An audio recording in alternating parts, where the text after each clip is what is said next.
Buenas tardes y bienvenidos. Damos inicio al 11º conversatorio web Organizaciones. Soy Sergio Bolívar, gerente de Andina Consultando y catedrático de UPC. Tenemos hasta el momento 1.200 inscritos en esta sesión Zoom. Les informo que tenemos habilitado el Facebook Live y para encontrarlo deben poner el nombre del conversatorio en el buscador de Facebook. El título es Gobernando la pandemia en un país informal. Para quienes nos acompañan desde la plataforma Zoom, pueden enviar sus preguntas desde el icono QIA o Q&A de la barra del panel inferior. Este conversatorio lo estamos organizando en alianza con el PAT, la Escuela de Alta Dirección de la Universidad de Piura. A continuación les presentaré al moderador de esta sesión, el señor Ludwig Meyer, quien actualmente es presidente de Andina Consultando, presidente del patronato de RIMAC, miembro del directorio de Cayaltí.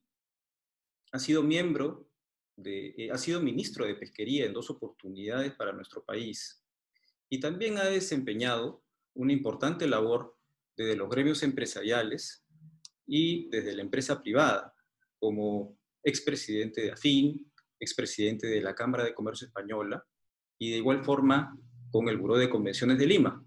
También ha sido segundo vicepresidente de CONFIEP y ocupó la dirección de Relaciones Institucionales de la empresa telefónica en el Perú. Por favor, señor Meyer, tiene usted la palabra. Queda a cargo del panel. Muchas gracias, Sergio. Muchas gracias a nuestros panelistas hoy, que son Hernando de Soto y George Forsyth, por participar en este importante conversatorio. Voy a presentar a Hernando, aunque muchos los conocen, pero déjenme decir algunas palabras de Hernando. Hernando es presidente del Instituto Libertad y Democracia, que es considerado por The Economist como uno de los 2 think tanks más importantes del mundo. La revista Time lo eligió como uno de los 5 principales innovadores latinoamericanos del siglo en su edición especial de mayo de 1999, titulada Líderes para el Nuevo Milenio. Y lo incluyó entre las 100 personas más influyentes del mundo en el 2004. El señor de Soto ha escrito 2 libros, el otro sobre el desarrollo económico y político, El otro sendero en 1986 y El misterio del capital, ¿por qué el capitalismo triunfa en Occidente y fracasa en el resto del mundo? Este último ha sido traducido a unos 30 idiomas, ha vendido más de 2 millones de ejemplares y recibido 25 premios en Europa y América del Norte. Fernando, por favor, tus palabras. Ludwig, bueno, es un honor estar contigo, es un honor, por supuesto, estar con el alcalde de La Victoria, mi amigo George Forsyth, y abarcando un tema difícil porque recién estamos todos reflexionando al respecto, es una cosa que nos ha sorprendido, pero ya que el título tiene 3 partes principales, según lo que veo, una parte tiene que ver con gobernando la pandemia, y es un país informal. Yo creo que es importante comenzar, y quizás de esa manera voy a utilizar el hecho que me has hecho precederlo al alcalde, para explicar los términos como los entiendo yo. En primer lugar, la pandemia, ¿no? Esta no es una pandemia como las que hemos visto anteriormente, que afecta a Europa, son terribles, afecta a Asia, o bien en África, es como el SIDA, o es como el SARS, o es como la gripe española. No, esto nos está afectando a todos a la vez. Eso ya sabemos. Eso significa que en estos momentos, si uno está contando que, bueno, en el peor de los casos, si no va mal, van a salir los países amigos, los países más prósperos, como los Estados Unidos, los europeos, y nos van a ayudar. Pero ellos mismos están afligidos. No solamente están afligidos, sino no se pueden meter en buques ni siquiera en submarinos, porque el momento que uno pone mucha gente en un solo vehículo, comienza a expandirse la plaga. Entonces, la primera cosa que hay que darse cuenta en esto es que estamos solos. Es decir, ahora estamos los peruanos solos. Se han hablado de organismos internacionales, hay una visión, bueno, esto es un mundo global, ¿Qué dicen las Naciones Unidas? Vamos a protestar frente a los derechos humanos. Olvídense de eso, olvídense de eso. Las fronteras nacionales son los lugares dentro de los cuales se combate un fenómeno universal, pero es a nivel nacional, es a nivel de soberanía. En otras palabras, el presidente Vizcarra domina la situación, o se supone que domina la situación, desde Loreto, Tumbes hasta Tacna, y de ahí hasta la selva con Brasil. Ahí estamos.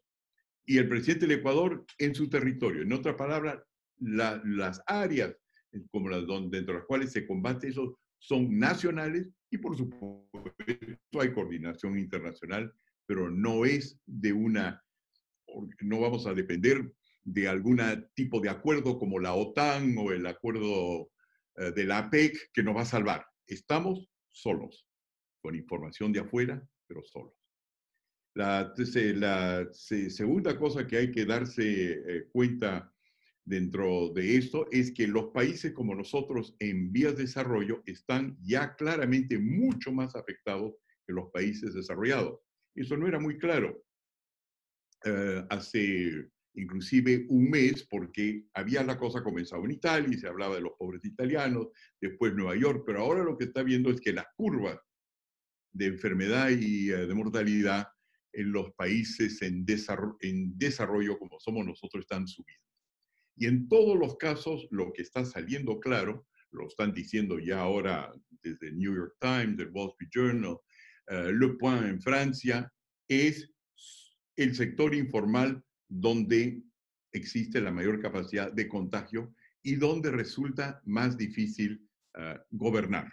En otras palabras, sabemos que de la enfermedad que si tenemos suerte alguien descubre una vacuna y entonces los escenarios pesimistas de los cuales podemos hablar hoy sencillamente ya no tienen lugar. Pero ¿qué pasa si no se descubre la vacuna o la vacuna no llega a tiempo? Entonces hay que estar preparados a gobernar solos, por un lado, y por otro lado, hay que saber hacerse la pregunta siguiente. ¿Nuestro Estado tiene verdaderamente el poder soberano de gobernar? Entonces la idea no es aquí gobierno el Perú, hasta allá llega Chile, el problema es la élite gobierna, no es un partido político, no son los muchachos de Moquegua, no son los arequipeños, el problema no es eso, el problema es el Estado logra o no gobernar. Entonces lo que estamos viendo ahora es que esto del sector informal en el fondo no es cuestión de que si estos obedecen la ley, si no obedecen la ley, si son desordenados, no son desordenados, si están potenciados por los venezolanos. No está. El tema no es eso. El tema aquí es que el Estado verdaderamente no llega y no puede llegar por la forma como está configurado, por las normas y la vigencia que tienen para llegar al sector informal, porque el sector informal es justamente el que está fuera del ámbito del Estado. Entonces, la primera cosa que es importante es darse cuenta que el bicho, el virus que nos está enfermando, que podría matar a mucha gente, es un virus que trabaja en las áreas donde no predomina el Estado.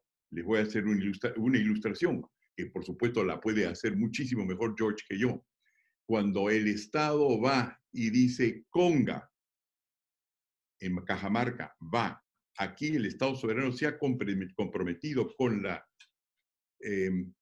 inversión extranjera de que se va a realizar este proyecto en el cual se han invertido ya 2.000 millones de dólares y que pueden enriquecer al país, la respuesta local es no va. Y ganan los que no van. Inclusive ganan los que los encarcelan. Sigue que no va. La misma cosa en Tía María. El Estado ahora ha dicho, oiga, aquí hay una encerrona. Vamos a confinar a todo el mundo en su hogar. Quédate en tu casa, vas a estar con tu familia, vas a estar bien. Y estamos viendo que la mayor parte de la gente no está obedeciendo.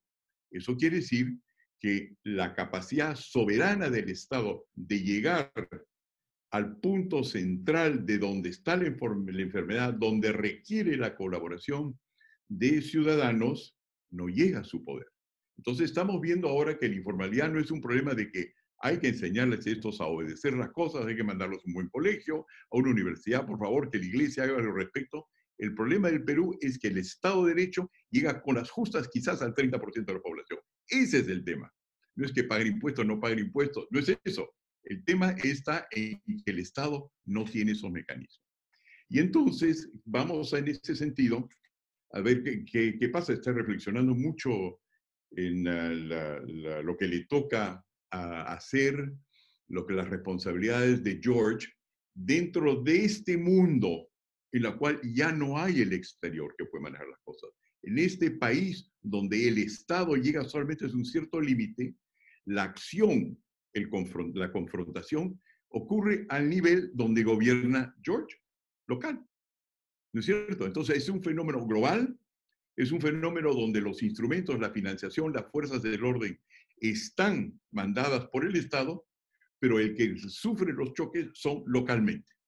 Entonces los mineros, los pequeños mineros, los sufren en todos los lugares donde hay conflictos en el país. Los mineros formales, los petroleros, las personas que están extrayendo gas del país, están también gobernados por situaciones locales, pero los locales no tienen los mecanismos soberanos que son necesarios para manejar una pandemia, es decir, algo que tiene un volumen muchísimo más grande que uno. Y sin embargo, ahí es donde se produce la confrontación. Entonces la pregunta es, ¿tenemos o no un Estado o un sistema de derecho que puede poner la autoridad, donde por el momento no la existe, en manos de aquellas personas que tienen que dar las soluciones? Y la pregunta entonces es, ¿cómo se dividen los poderes de gobernar entre, por ejemplo, alcaldes locales y el poder nacional? A eso también hay que agregarle la cosa siguiente, que hay que tratar con el sector informal. Entonces vamos a tratar de ver qué es el sector informal. El sector informal no es un sector clandestino, para comenzar.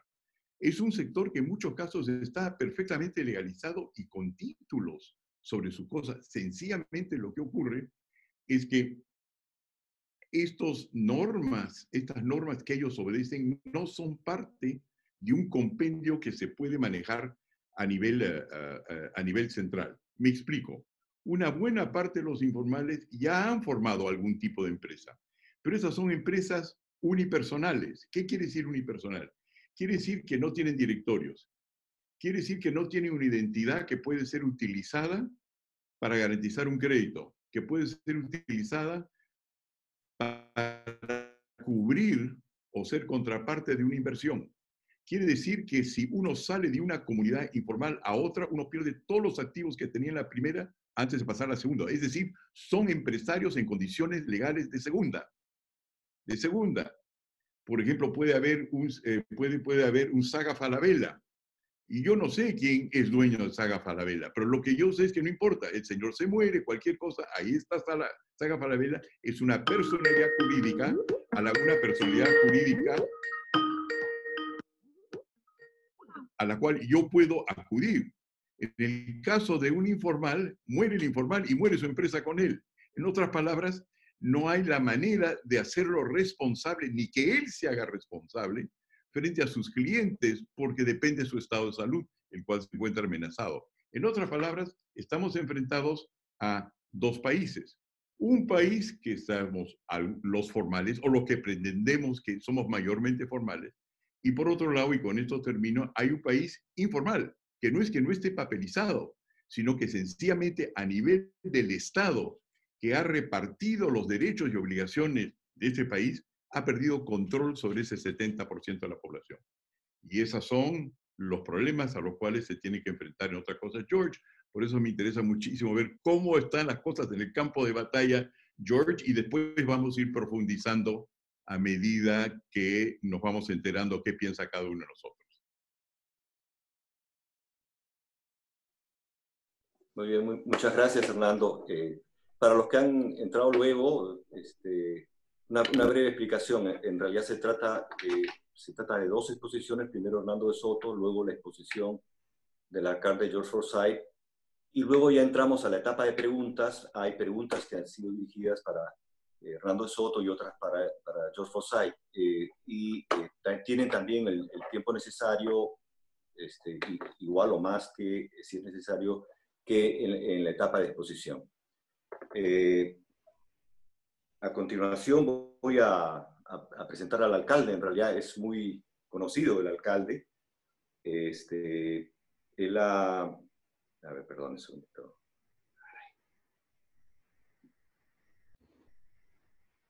Ya, perdón.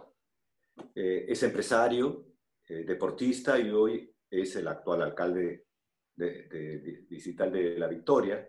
Antes fue regidor y alcalde interino de su distrito. Destaca por ser un alcalde distrital que ha tomado acciones concretas y decididas para luchar con el alto nivel de informalidad en su distrito. Como deportista profesional jugó para el Borussia Dortmund y el Atalanta en Alemania e Italia respectivamente. Ha sido arquero de la Selección Nacional de Fútbol desde la sub-15 hasta la de mayores y ha sido capitán del club Alianza Lima. En el 2006 fue elegido como el mejor jugador del año. George siguió estudios de ingeniería industrial y hoy cursa el último año de administración de empresas en la UPC.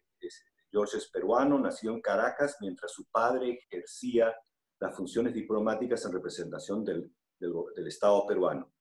Finalmente, George habla 4 idiomas: inglés, alemán, italiano y español. George, puedes iniciar tu presentación. Muy bien. Muchísimas gracias, Ludwig y Hernando. La verdad que qué lujo estar con ustedes. Es algo que no me lo imaginaba. Realmente es un honor compartir con mentes tan brillantes. He preparado algo muy rápido. La verdad, ustedes saben que el trabajo realmente es duro. Estamos pasando momentos muy difíciles. Cuando justamente pensaba que iba a tener un momento para escribir esto, me citó el ministro de Salud y vengo de ahí. Pero siempre me parece muy interesante, Hernando, en verdad, toda tu experiencia. Creo que has aportado mucho al país. Y yo vengo básicamente a tocar quizás los puntos más pequeños, ¿no? De una visión más macro, qué es lo que está pasando en la informalidad directamente en la calle, ¿no? Y cómo podemos hacer para trabajar justamente eso, ¿no? Y para no quedarnos en mucha teoría, yo creo que justamente seríamos un complemento bastante importante, ¿no? Una suerte de alianza que podría ser interesante para el bien del país. Pero bueno, antes de entrar al tema, les quería presentarme. Más allá, muchos me conocerán pues por deportista. Bueno, algunas cosas de televisión, no crean todo lo que sale en la tele, y algunos por alcalde, ¿verdad? Pero la verdad sí, soy hijo de diplomático, nací en Venezuela, soy tan peruano como cualquiera, juego en todas las elecciones, como bien lo mencionaste, incluso soy capitán, soy teniente caballería del Ejército del Perú, en nuestro glorioso ejército. Y viví en muchos países, lo cual me dio una buena cultura, un buen mundo. Es algo que agradezco muchísimo haber tenido esa experiencia. Luego llegué al Perú y entré en Alianza Lima. Y muchos me dicen, bueno, qué raro que seas alcalde. Y dije, qué raro que haya sido deportista, porque en mi familia no existe deportista. Dice mi papá que juega fútbol, pero no creo que ni pateaba una pelota de playa. Pero es así que me interné en Alianza Lima y conocí lo profundo del país, ¿no? Ya la realidad del Perú. He conocido pues a todos mis amigos, he conocido las casas con piso de tierra, he conocido las realidades, los que viven del día a día, los que viven en los cerros, los que se enfrentan a los problemas del agua. En verdad, lo que es la gran mayoría del Perú, pero que muchos estamos ajenos. ¿Y por qué les comento eso? Porque es importante que sepan por qué me dicen que soy mitad blanco, mitad negro, ¿no?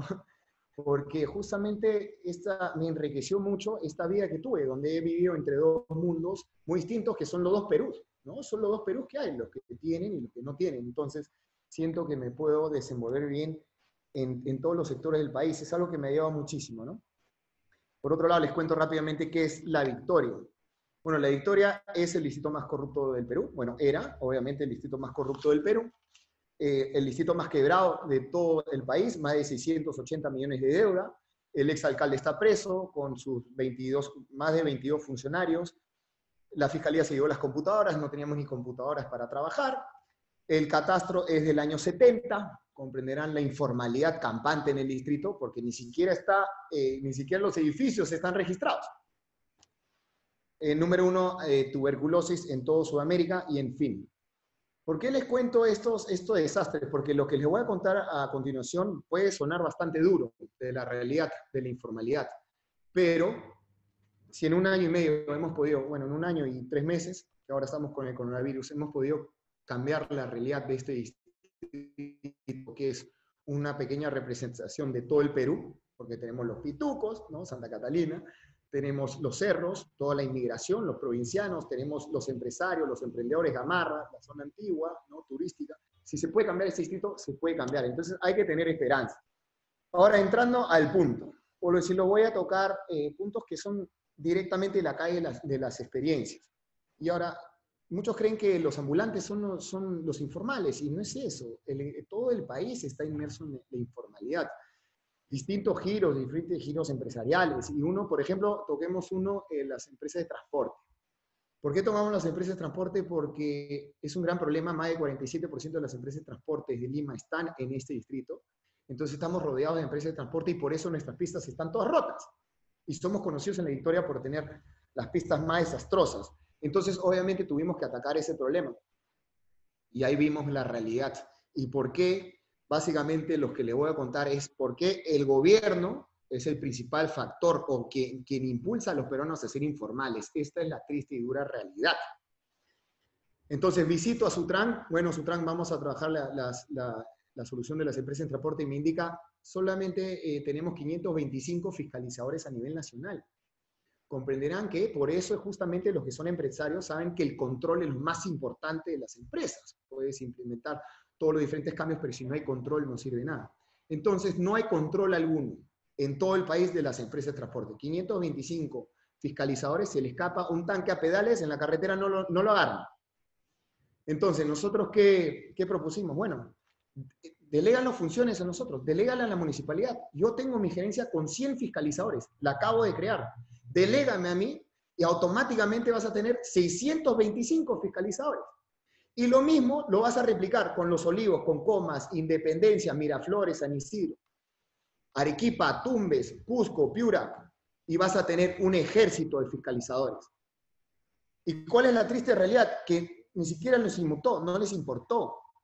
Lo tuve que llevar a la ministra, que era María Jara, ministra de Transporte. Le dije, ministra, por favor, tenemos que solucionar y formalizar estas empresas de transporte. Y ella intentó, pero aún así no pudo siendo ministra. ¿Y qué pasó? Ahora es la presidenta de la ATU. ¿Qué fue lo primero que hizo mi gran amiga María?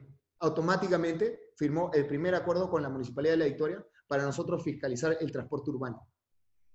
Entonces ahora trabajamos juntos, en conjunto, para solucionar este problema. Y ahora tiene un ejército del cual nosotros fiscalizamos e incluso nos dan un porcentaje de las multas, porque hacemos también el trabajo de ellos y también generamos recursos. Pero ya no se escapan ya no se van a escapar esas combis con 3 millones de deudas, papeletas, los buses que se caen por todos los barrancos. Y si alguien cree que el transporte, bueno, pues no es tan importante fiscalizarlo o formalizarlo, bueno, le dejo este detalle, ¿no? En 2018 murieron 3.244 personas por tránsito, accidente de tránsito, lo que hace una semana era el coronavirus, ¿verdad? Las muertes de coronavirus, pero no hubo parálisis, no hubo cuarentena, nadie congeló la economía, pero se están muriendo la misma cantidad. Entonces, ahí está un reflejo, un pequeño reflejo de lo que es el Estado y cómo simplemente no está trabajando para esa formalización y deja un libre control. Y ahí quiero entrar a otro punto, ¿no? El Estado ni siquiera entiende bien cuáles son sus funciones, porque las municipalidades, nosotros estamos a cargo de ordenar la ciudad, planificar la ciudad. Pero ¿qué no dice el MEF? Para que vean lo confundidos que ellos están. En los árbitros, ¿qué te cobramos? Áreas verdes, ¿no? Para regar las áreas verdes, recojo residuos sólidos. Y el tercer punto, cobramos seguridad. Seguridad. Pero la municipalidad, ¿qué tiene seguridad? O sea, el serenazgo. Entonces, no saben a quién le compete esa función. Esa es función de la Policía Nacional. Yo llevo acá un año y casi medio, y hasta ahora no entiendo lo que hace el serenazgo. Asalta a una persona, y oye, manda el serenazgo, y el serenazgo se para al costado y lo mira, pucha, la verdad qué pena, te han asaltado, ¿no? Oye, ¿por qué no llamamos a la policía? Porque el serenazgo no puede arrestar a nadie, no puede detener a nadie, y encima vamos con hojas, y el delincuente va con pistolas y nos agarra a balazos. Entonces, ¿cuáles son nuestras funciones? Nuestra función es ordenar la ciudad. ¿Y cómo lo ordenamos? Con los fiscalizadores. Entonces, el Estado no me da recursos para los fiscalizadores. Entonces, ¿yo qué hice? Antes teníamos 350 serenos. Los cambié, me quedé con 50 porque como pagan arbitrios, los tengo que contratar porque legalmente es así. Y todo lo que subsidiamos lo convertí en fiscalizadores. Ahora tenemos el sereno fiscalizador. ¿Y qué es lo que hace el fiscalizador? Ordena la ciudad, formaliza la ciudad. Entonces ahora el que está en el parque no es un sereno que, no entiendo hasta ahora lo que hace, es un fiscalizador, obviamente, hace la misma función del serenajo. Pero ¿qué es lo que hace? Ordena, formaliza, lucha digamos, con el comercio informal, con obviamente las casas, las fiestas, donde están tomando en la calle, está ordenando la ciudad. Y un problema muy grave, que muchos no creen, son las heces de los perros. Es el problema más grave de todos los municipios, nos llaman todos los días. Entonces ahora él multa directamente a la persona, cosa que el serenajo no tiene la función de multar. Pero ¿qué es lo más importante? Formaliza. Gracias a este ejército de fiscalizadores pudimos formalizar Gamarra. Pudimos formalizarlo el año pasado. Más de 15.000 puestos de trabajo. Y el ambulante no es digamos, un indeseado, lo contrario. El ambulante ya es una persona que está trabajando. No es alguien que está en su casa rascándose la barriga, es alguien que está trabajando y que le gustaría seguramente ser formal. Entonces es una oportunidad el ambulante, no es una debilidad, es una oportunidad. Por eso entré a este distrito, porque solo había oportunidades. Y de esa forma formalizamos Gamarra y salen otros problemas para que vean que es el Estado que te empuja a ser informal. Lo formalizamos a todo en Gamarra y resulta que si el local tiene que tener a partir de 6 metros cuadrados para poder tener certificado de defensa civil. Entonces alguien escribió en algún ministerio esta norma que tiene que tener a partir de 6 metros cuadrados para tener defensa civil porque lo hizo en un escritorio, en una oficina sin ventana. Parece que o su mamá nunca lo dejó ir a polvos azules, ni a polvos rosados, ni al mercado central, ni a Gamarra, ni a ningún lado lo dejó ir. La gran mayoría de tiendas en Gamarra no tienen 6 metros cuadrados, pues son mucho más pequeñas. Entonces automáticamente el Estado los impulsó a la informalidad. No hay defensa civil, automáticamente no hay licencia de funcionamiento. Si yo ya estoy en medio de toda esta informalidad, ¿para qué voy a registrar mi caja? Ya voy a vivir en la informalidad, pues. Entonces, son las muestras de las ideas o las grandes ideas que nacen desde arriba, pero deberían nacer de abajo, en la necesidad de la población, de los gobiernos locales, y llegar hasta arriba. Pero alguien lo está haciendo desde un escritorio que no entiende la realidad del Perú. Y entonces, ahí vamos al ambulante que llegamos a formalizar, y muchos lo logran con mucho esfuerzo, y contratan personas y los meten en planilla. ¿Y qué sucede? Yo soy empresario, bueno, soy empresario, soy emprendedor también. Y yo entiendo lo que le cuesta a la gente. Yo tengo mi empresa, contrato a mi personal en planilla. Llega a fin de mes, mis ganancias, pago mi planilla y viene la SUNAT. Pucha, tengo que pagar y le pago. Pasa el otro mes, estoy un poco retrasado, o si no pagas, te quito tu refrigerador, embargo tu casa, embargo tu cuenta, pagas y pagas, como sea. Pero no ves utilidad, tus trabajadores ganan más que tú. Entonces tú no ves, ¿para qué estoy tan formal? Entonces sigues en esa lucha hasta que llega un día y te embargan y no tienes para pagarle a tus trabajadores. Y cuando no tienes para pagarle a tus trabajadores, viene el Ministerio de Trabajo y te multa también. Dios mío, con tanta multa, ¿qué le vamos a pedir ser formal? Entonces, ¿cuál es el siguiente paso? Muchachos, ¿quieren seguir trabajando? Perfecto, pasamos a la informalidad. Olvídense de sus beneficios, esto se lo voy a pagar directamente, pero yo ya no voy a ser formal. Y la empresa continúa exactamente igual, pero ya lejos del Estado. Y es la única forma que empieza a haber utilidades. Entonces, esto les voy a contar por experiencia propia, todo lo que les estoy contando, ¿no? Entonces, es muy caro ser formal, esa es la verdad, es muy caro. No estamos dando algunas facilidades para el que recién está empezando, que es como el 70% del Perú es informal. ¿Y cómo lo queremos formalizar si no le damos ninguna ayuda? ¿Por qué puede formalizar los ambulantes de Gamarra? Porque hicimos un acuerdo para que no paguen alquiler. Y de esa forma tenían capital para poder invertir y formalizarse, porque hubo una ayuda. Pero si el Estado no le va a dar ninguna ayuda y ningún beneficio, créame que no van a formalizar a nadie. Y después le pedimos pues a los empresarios que se formalicen. Pero si el Estado es el más informal de todos, el Estado no tiene ni formalizada a su población. Estamos en medio de la pandemia, de esto se trata esta charla. Y ahora viene el gobierno central y nos indica, le van a repartir canasta a toda la población vulnerable. Espectacular, es lo que la gente necesita comer. Ok, Midis, por favor, tu padrón de vulnerables. No, mira, sabes que no lo tengo, no está actualizado, pero ¿cómo es esto? No, con el de ustedes. Bueno, nosotros también tenemos algo, pero comprenderás que venimos en la gestión más corrupta del Perú, hemos trabajado 1 año y medio, ahí tenemos ciertas cosas, adulto mayor, OMAPE, todo lo tenemos, pero ustedes son el ente que rige todo eso, por favor, entrégame el padrón. No, mira que vamos a ver, no entregaron nada. Y después encima te dicen, pobre de ustedes si le entregan a alguien la canasta que ha recibido el bono, pero tampoco te entregan a quien le dieron el bono. Y tienes la mala fortuna de alguien es vulnerable y se lo entregas y recibió el bono, viene la Contraloría y te denuncia. Pero ¿qué es lo más grave? Suban ahorita el Cerro El Pino y el Cerro San Cosme. Van a ver muchos adultos mayores en su casa y te acercas, señora, le damos la canasta, ¿cómo hacemos? Y no te contestan, porque ni siquiera habla castellano, habla quechua o habla aymara. ¿Y qué es lo más grave? No tiene DNI. Entonces nos estamos preocupando de que la empresa es informal. Esas personas son la representación de la informalidad, porque su empresa no es informal, ni su rubro es informal. Ellos son informales, no existen en el Perú. No existen. Y después, ¿cómo le vamos a atender a esa población? No pueden acceder a ningún programa social, no le puedo dar la canasta. Por eso es que el año pasado hacemos una gran campaña para formalizar a esta gente y darle el DNI de RENIEC. Entonces, les quiero comentar una experiencia, ¿no? Para recalcar justamente en torno a esta epidemia y el coronavirus. Usemos el ejemplo más claro, la parada. La parada tiene muchísimos años, más de 40 años. La propia palabra te lo dice. La propia palabra ya te indica la informalidad. La parada, ¿por qué se llama así? Porque los camiones iban a abastecer el mercado central y paraban para vender de forma informal la comida, la verdura, ¿no? Los productos. Entonces ya nace de la informalidad. Y eso es más allá de los años 40. Estamos en 2020, 80 años, ¿ok? Y el gobierno no ha podido hacer nada. Obviamente con la inmigración creció y explotó la informalidad y se puso mucho más grave. Entonces, ¿y qué es lo? Imagínense, ya para el colmo, ¿ya?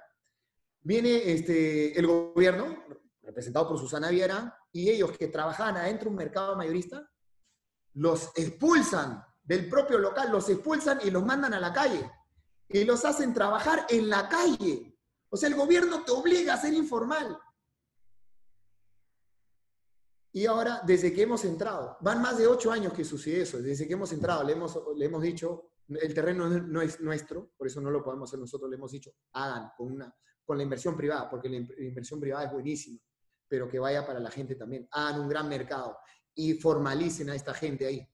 Nunca nos escucharon. ¿Y ahora en qué estamos? Estamos en la pandemia, ¿verdad? Hace 2 meses estaba parado y le dije, este va a ser el foco más contagioso del Perú, hagamos algo, metámoslo aunque sea en un parque, pero tomemos decisiones porque esto va a pasar. No hubo caso alguno, no lo hablamos con Lima, no llegamos a nada y hoy, lamentablemente, les tengo que informar que es el foco más contagioso de todo el Perú.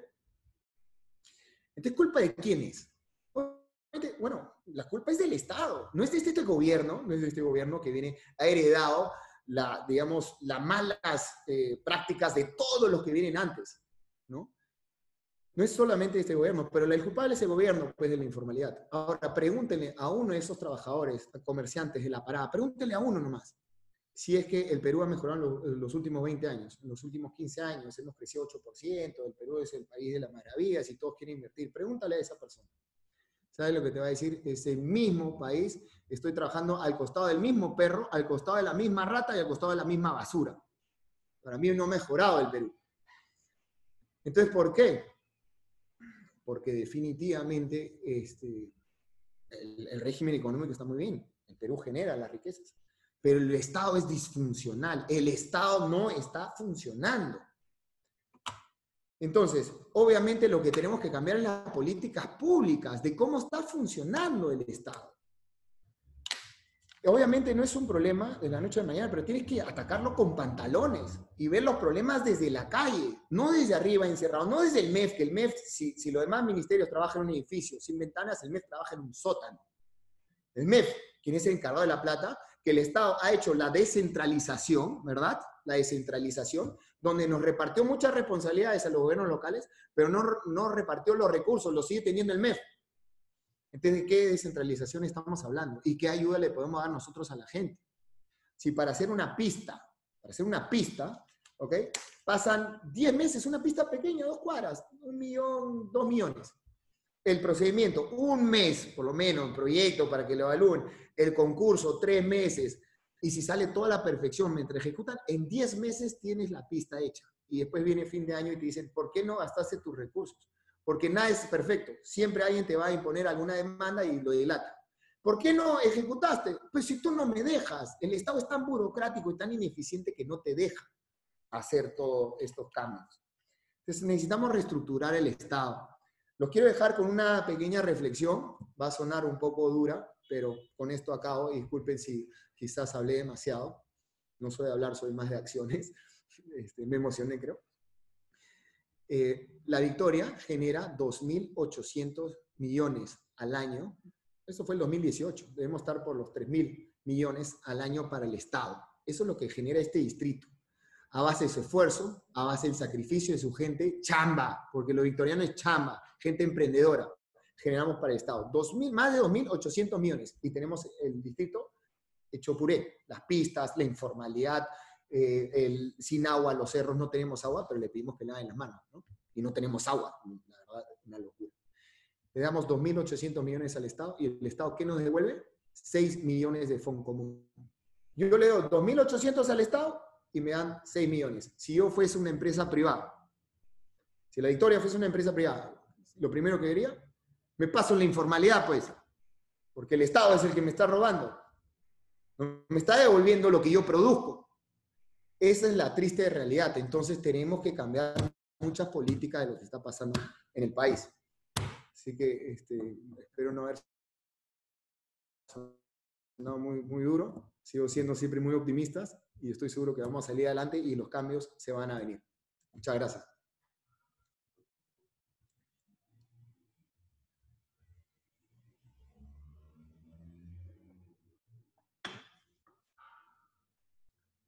A ver, muchas gracias. Para los que han entrado recién, después de las exposiciones viene la etapa de preguntas. Los audios voy a leer las preguntas que han llegado. Siguen llegando preguntas. Son en realidad bien interesantes. Pero si el alcalde Forsyth quiere decir algo después de lo que diga Hernando de Soto y viceversa, pueden complementarse las respuestas. Una primera pregunta para Hernando de Soto es: el concepto de informalidad ha sido muy discutido y estudiado en nuestro país, claro, principalmente por el LLE. Sin embargo, se asocia mucho a lo negativo en nuestra cultura, irresponsabilidad, ilícitos, grupos que no son aceptables, y se introduce a muchas pymes productivas en este grupo de informalidad laboral. ¿Cómo puede definirse mejor la informalidad para que aprendamos a conocernos como país? Es una pregunta fundamental que yo traté de dirigirme en la primera parte de la exposición. Es básicamente el área donde la gente trabaja en una condición legal inferior. En otras palabras, lo que dije anteriormente, no es solamente porque lo está hablando George en ese sentido, de que el informal es una persona que ha sido empujada fuera del ámbito del Estado, es que el Estado le ha dado ciertos estatus, por ejemplo, los estatus de las llamadas pymes, las pequeñas empresas. Esas pequeñas empresas no están constituidas de tal manera que su palabra, que su título de propiedad, que la autorización para ser empresa, es decir, reunir recursos para agregarlos y producir una plusvalía, puede ser realizada. En otras palabras, si yo soy informal, no es que yo no tengo un papel, pero ese papel dice que soy una pyme o solamente puedo dirigirme al microcrédito y por lo tanto estoy condenado a quedarme en micro. Entonces, la manera de verlo no es de que uno está dentro del ámbito del Estado y otro no está dentro del ámbito del Estado, sino que dentro de ese ámbito hay distintas facetas. Por ejemplo, son temas que se ha dirigido muy bien y con mucha pasión y con mucha lucidez, George. Uno, hay funcionarios públicos que sí quieren mejorar. El problema es que no es solamente los funcionarios públicos que hacen eso, son sobre todo los políticos, los que han legislado. Porque las normas que nos separan a unos peruanos de otras los dieron políticos en el Congreso y en el Ejecutivo. Y los funcionarios públicos son los que siguen. Es muy importante eso porque si no sabemos dónde está el problema, no vamos a poder curarlo. Y el problema fundamental está en los políticos que son los que producen normas.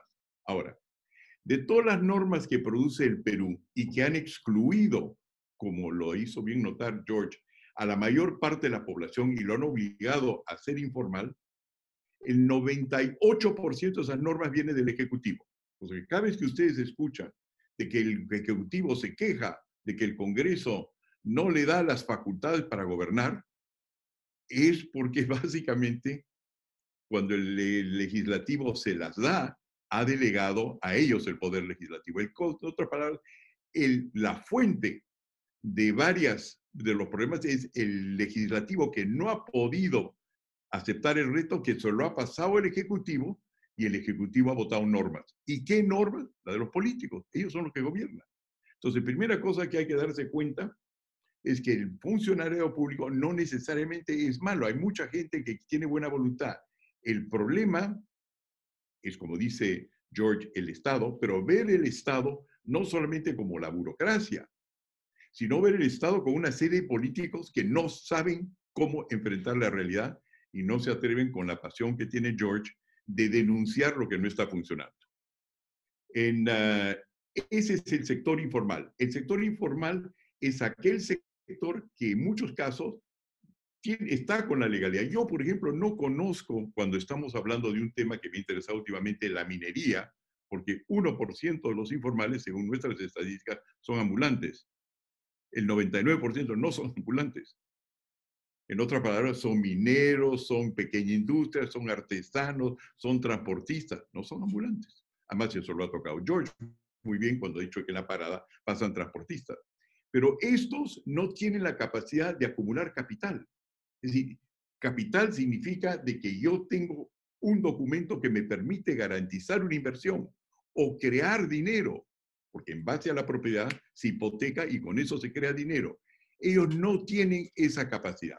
Entonces, la primera cosa que es importante es darse cuenta que para hacer la revolución que pide y la oportunidad que se presenta, como dice George ahora, de transformar las cosas, porque estamos en una situación dramática y realmente cuando vienen los dramas es cuando hay la voluntad y la necesidad de transformar las cosas, darse cuenta de que las fuentes de la mala legislación que tenemos son en parte algunos malos funcionarios, pero son sobre todo cuando George dice la ministra no me dio esto o el ministro no me dio esto o un presidente no hizo, no el actual, sino los anteriores, porque el presidente actual ha recibido el Estado que le crearon los otros presidentes, esencialmente está hablando de políticos. Y la pregunta entonces es, ¿por qué elegimos los tipos de políticos que tenemos ahora? ¿Y cómo puede variar eso para que ellos tengan la posibilidad de ser responsables de las decisiones que han tomado para legislar,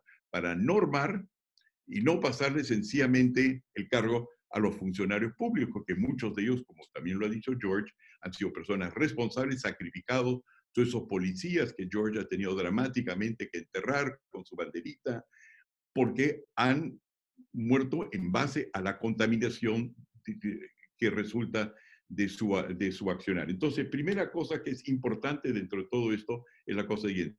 Si queremos resumir qué es lo que no tiene qué es lo que es un informal, es una persona que tiene una propiedad que lo único que le permite el papelito que se le ha dado, y se lo están casi todos titulados de una forma u otra, solamente le permite utilizar ese papelito para proteger su terreno. Es probablemente mucho más fácil expropiarme a mí que expropiar a alguien que está en un pueblo joven y está respaldado por una comunidad. Ahí sí habría una rebeldía.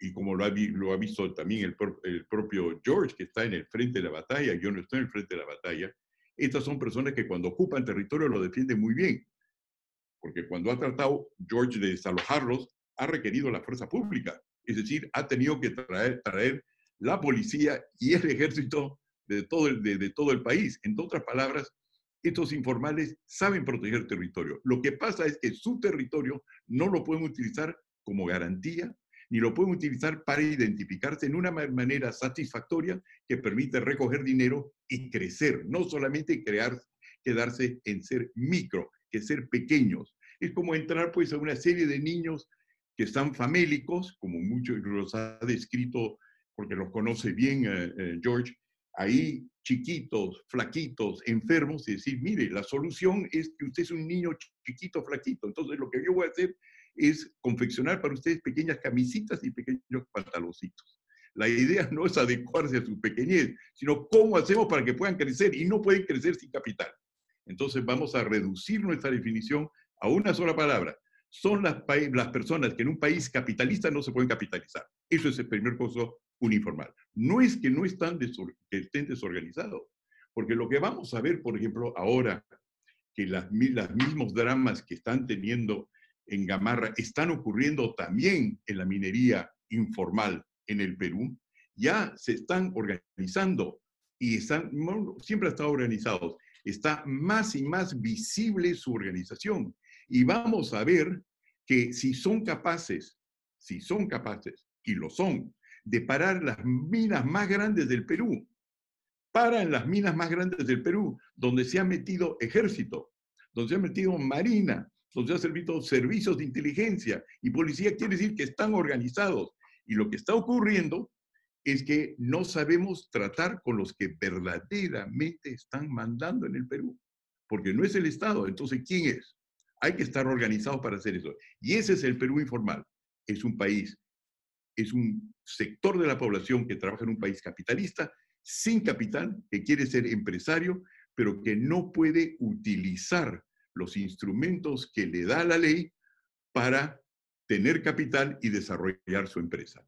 Ergo, la cosa principal cuando se trata con él no es de tratarlo como trabajador, porque es empresario. Es una persona que se quiere desarrollar. Entonces no quiere un sueldo en este momento porque ni siquiera lo imagina. Lo que él quiere saber es cómo gana, como decía George, utilidades. Y para ganar utilidades se necesita esos preceptos que yo hablé anteriormente. Acceso al crédito, acceso al capital y los documentos y la identidad que son necesarios para poder identificarse frente a un banco. Lo decía el mismo George. Ha ido a una casa y ha visto que una persona sale al frente y dice, yo no tengo DNI. Entonces arrancan por no saber ni siquiera quién es la persona.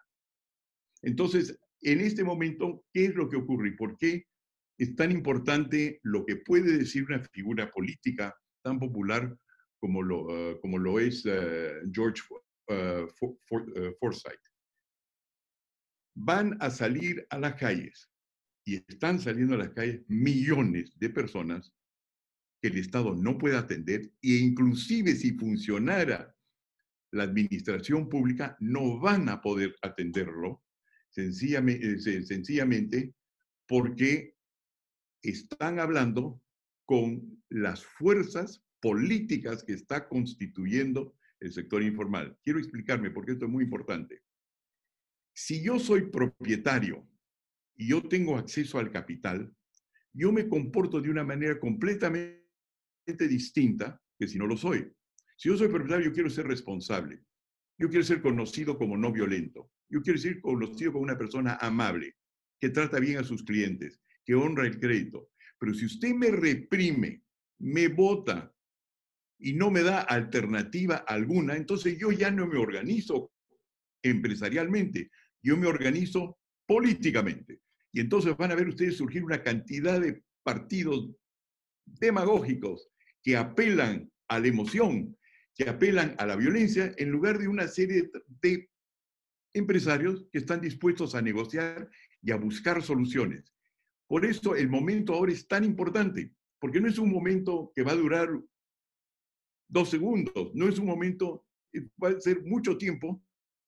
Esta gente está hambriante, está confinada, no tiene cómo organizar, porque son empresarios y no están recibiendo sueldos, sus ingresos, y si no se los trata como empresarios y no se cambia el concepto de la formalización, que consista en que obedezcan esas leyes y normas que justamente rechaza y con toda razón George.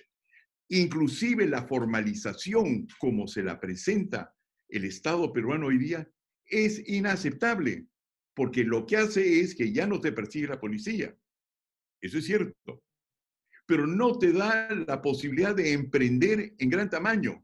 Eso es una cosa que los informales que hoy día han sufrido ya se han reconocido entre sí y ya son una clase social que si no se traduce formalización en capitalización, es decir, reconocer que son empresarios y que pueden ser identificados y tratados si es que sabemos cómo es que están organizados, se van a politizar y se van a ir a extremidades empresarios, que es un absurdo. Esa es mi definición entonces de la informalidad. Son aquellos que viven al margen de una formalización que si se acepta, por ejemplo, el caso de mis amigos mineros, en Nazca, en Arequipa, en Ica, lo que acaban de formar, dicho sea paso, una coordinadora nacional de federaciones, se están organizando, de federaciones de pequeños mineros, y son más de 400,000, si ellos cumplen con la formalización, significa que van a tener que tramitar 8 horas al día durante 1.200 días. Así se las dejó el presidente Humala. 1.200 días. Y no es el responsable porque él también pues heredó todos los malos hábitos que venía anteriormente. Y una vez formalizado, entonces dice, muy bien, ahora este pequeño minero ha descubierto un yacimiento, ¿cómo crea su propia empresa? No puede. No puede. ¿Cómo puede uno sacar mineral de la tierra si no tiene capital? Entonces, informalidad no es falta de documentos, papeles, sino documentos que permiten crear riqueza. En la medida que la formalización significa sencillamente estar identificado por el Estado, eso no es formalización. Eso es sencillamente un trámite, es como ponerle etiquetas a una maleta cuando se la pone en el ómnibus, en un camión o se la pone en un avión. Eso es ponerle etiqueta. Eso no es crear riqueza. Espero, ahora el problema por supuesto en cada caso es que el caso de la minería es distinto que el caso de los transportistas, es distinto que el caso de los ambulantes. Cada uno son distintas formas de lidiar frente a un sistema legal que los ha marginado. Eso es, pero lo que tienen en común, repito, y con esto concluyo, Ludwig, lo que tienen en común es de que no hay manera que ellos comuniquen cuáles son sus necesidades, tal como dice George, tal como está estructurado el Estado. Porque el Estado no tiene cómo escucharlo. No tiene el carisma, la sensibilidad, la educación, la experiencia que tiene George. No siempre vamos a tener alcaldes de lujo. Pero la otra cosa que es importante también es no echarle la culpa solamente a la burocracia, sino también darse cuenta que detrás de todo eso hay toda una profesión legal que está llena de lobbies que han creado las normas e influenciado a los legisladores y los han coimeado y han coimeado al Estado para que cree esas normas que margina a todo el mundo. En otras palabras, la responsabilidad no solamente del sector público.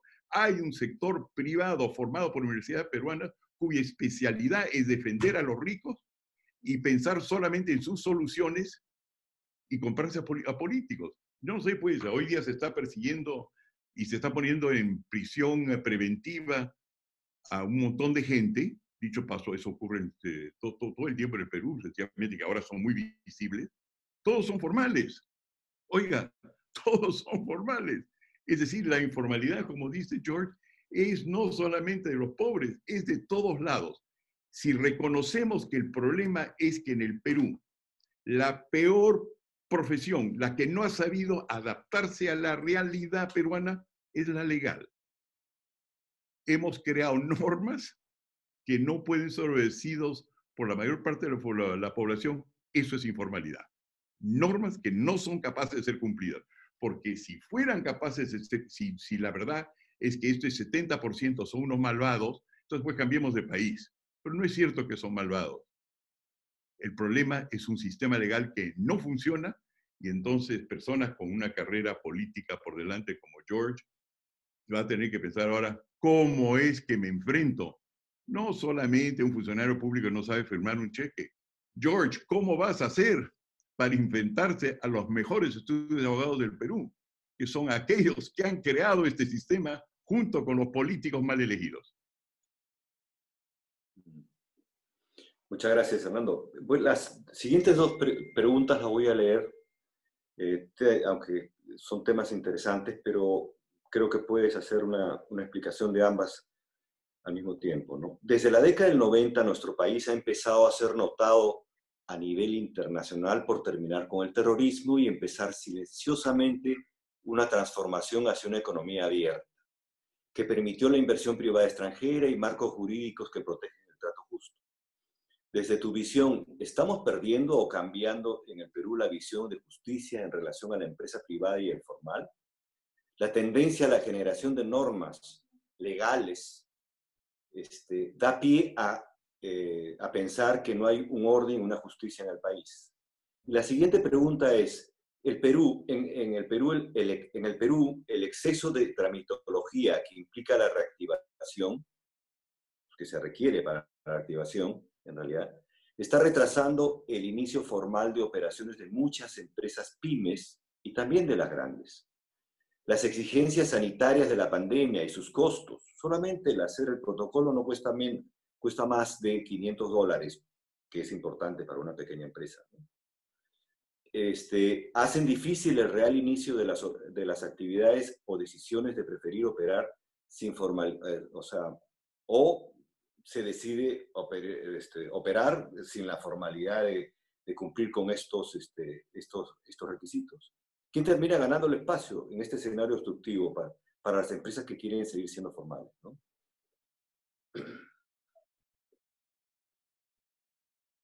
Bueno, respuesta a todo esto. Esto es como lo que se llama el nudo gordiano, ¿no es cierto? El nudo gordiano es un conjunto de pequeños nudos que no se pueden desarmar. Y el nudo gordiano consiste en encontrar a aquel que cuando lo cortas, ya todos los otros nudos se van.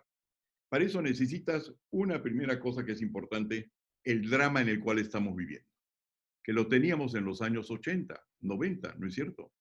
Había Sendero Luminoso, uno de los sistemas más feroces, subversivos que ha conocido América Latina. Murieron 14 veces más de personas en ese conflicto de los que murieron en la guerra con Chile, 14 veces más, que se sepa, ¿no es cierto?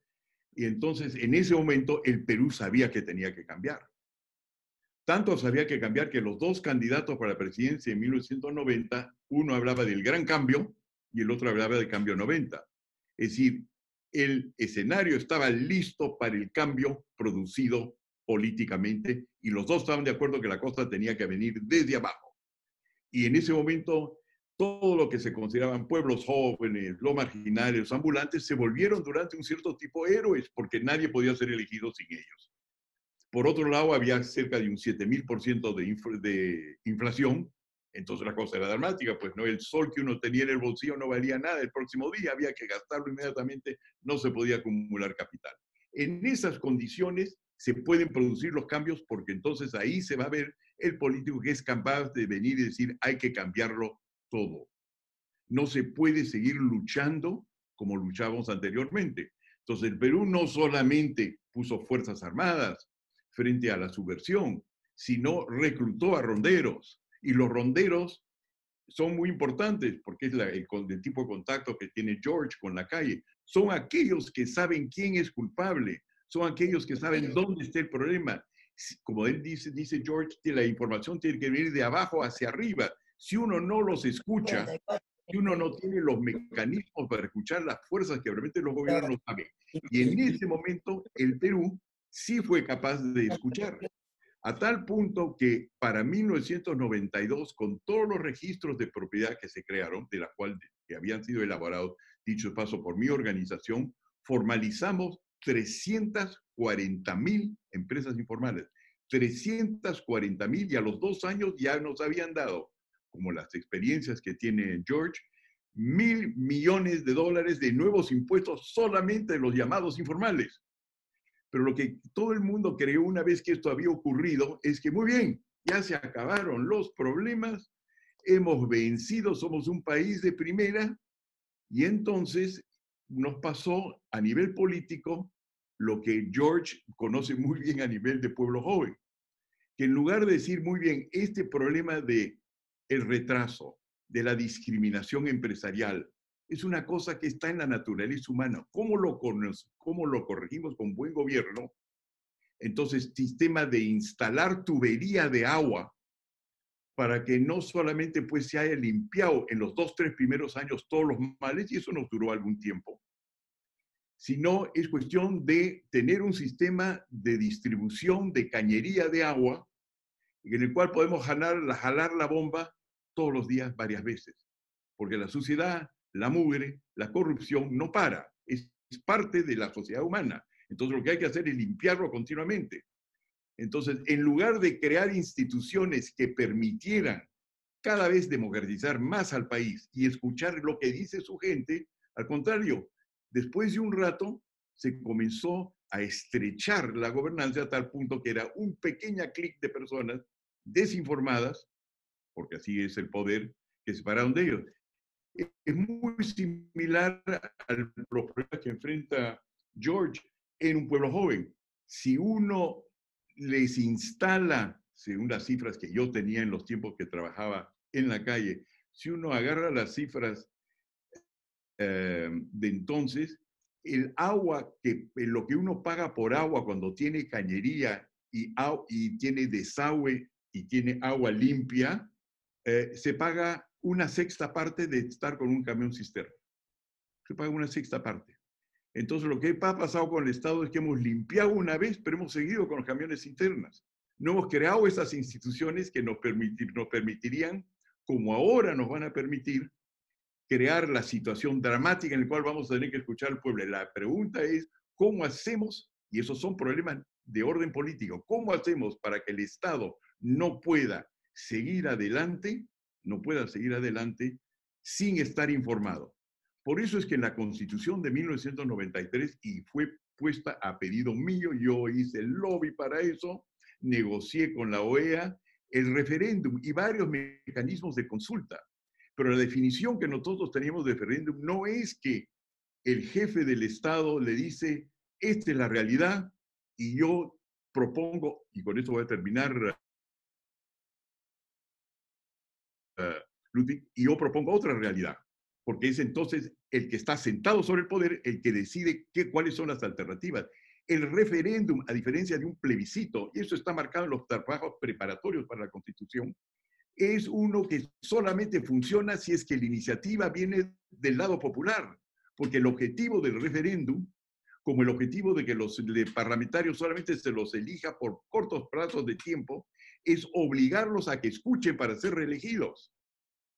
Entonces, importa muchísimo de cómo se conforman la lista de los partidos políticos. Son decididos dentro de una, como dice George, en un cuarto que no tiene ventanas, o es decidido en primarias abiertas, donde la persona elegida no le debe su futuro político al jefe del partido, sino se lo debe al pueblo que lo ha elegido. Eso lo obliga automáticamente a nutrirse, porque uno gana elecciones. Y el referéndum no es, disculpa la grosería, Ludwig, pero me la va a comprender ya que está cercano a la calle George, no es la sopa de Herodes, o tomas esta propuesta o te jodes. El referéndum es un mecanismo mediante el cual el pueblo continuamente va al alcalde, va al presidente y directamente le dice, esto es lo que no me gusta, y el otro se comienza a orientar. Entonces, escuchar una compañía privada que se le ocurre producir sin consultar el mercado, eso no existe, y tampoco existe en política. Entonces, vamos a ir para la definición de informalidad, porque es complicada. Uno, descapitalizado. No es que está fuera de la ley, es que tiene una ley especial. Y tercero, tiene el derecho de decidir quién lo gobierna e influenciar el futuro del país una vez cada 5 años. 8 horas, que es cuando vota. Después de eso, le ha dado al Estado, al gobernante peruano, el derecho de emitir 30.000 cheques al año, donde comienza la corrupción, sin ser consultado de nuevo. El resultado es el sector informal, mudo, y que no puede informar lo que está haciendo ahora George al jefe de Estado y a la opinión pública por dónde es que le ajuste el zapato.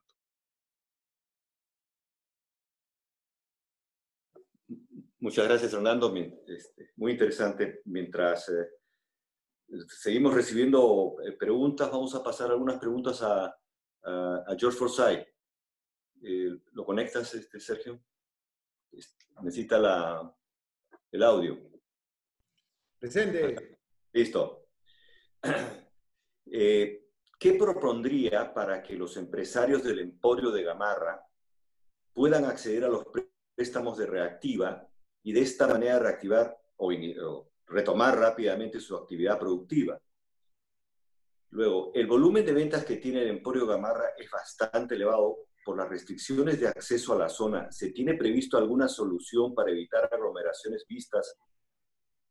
aglomeraciones vistas al inicio de semana? Por ejemplo, sistema de comercio electrónico, plataformas digitales. Bien, muy bien. Obviamente, pues, hay mucho interés en torno a qué va a pasar con el emporio textil más importante de toda Sudamérica.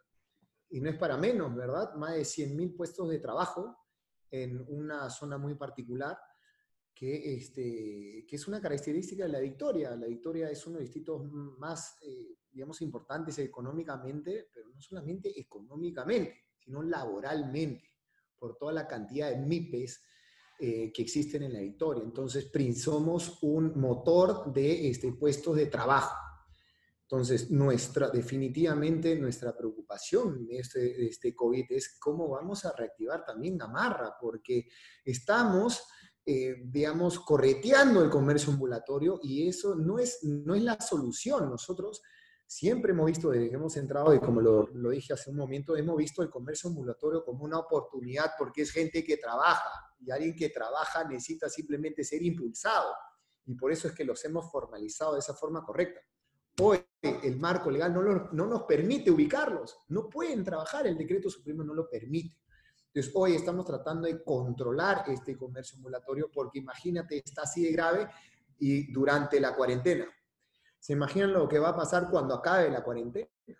Automáticamente va a haber un descontrol y eso es lo que el Perú no se puede dar ese lujo, pero nos tenemos que preocupar de qué forma les damos trabajo y de una forma organizada porque entendemos que tienen que comer, no trabajan en la calle porque es bonito, trabajan porque tienen necesidad. Tenemos varias reuniones, hemos tenido muchas reuniones con la ministra de Producción, con Rocío. Definitivamente pues tiene que haber un subsidio también para estas empresas, estas MIPES, porque como lo acabo de comentar, son el motor de la fuerza laboral, ¿no? Otras empresas generan muchos recursos, el sector minero, pero acá generamos puestos de trabajo y eso es lo más valioso, más de lo que quizás podemos generar económicamente, generamos puestos de trabajo y se pueden llevar comida a su casa.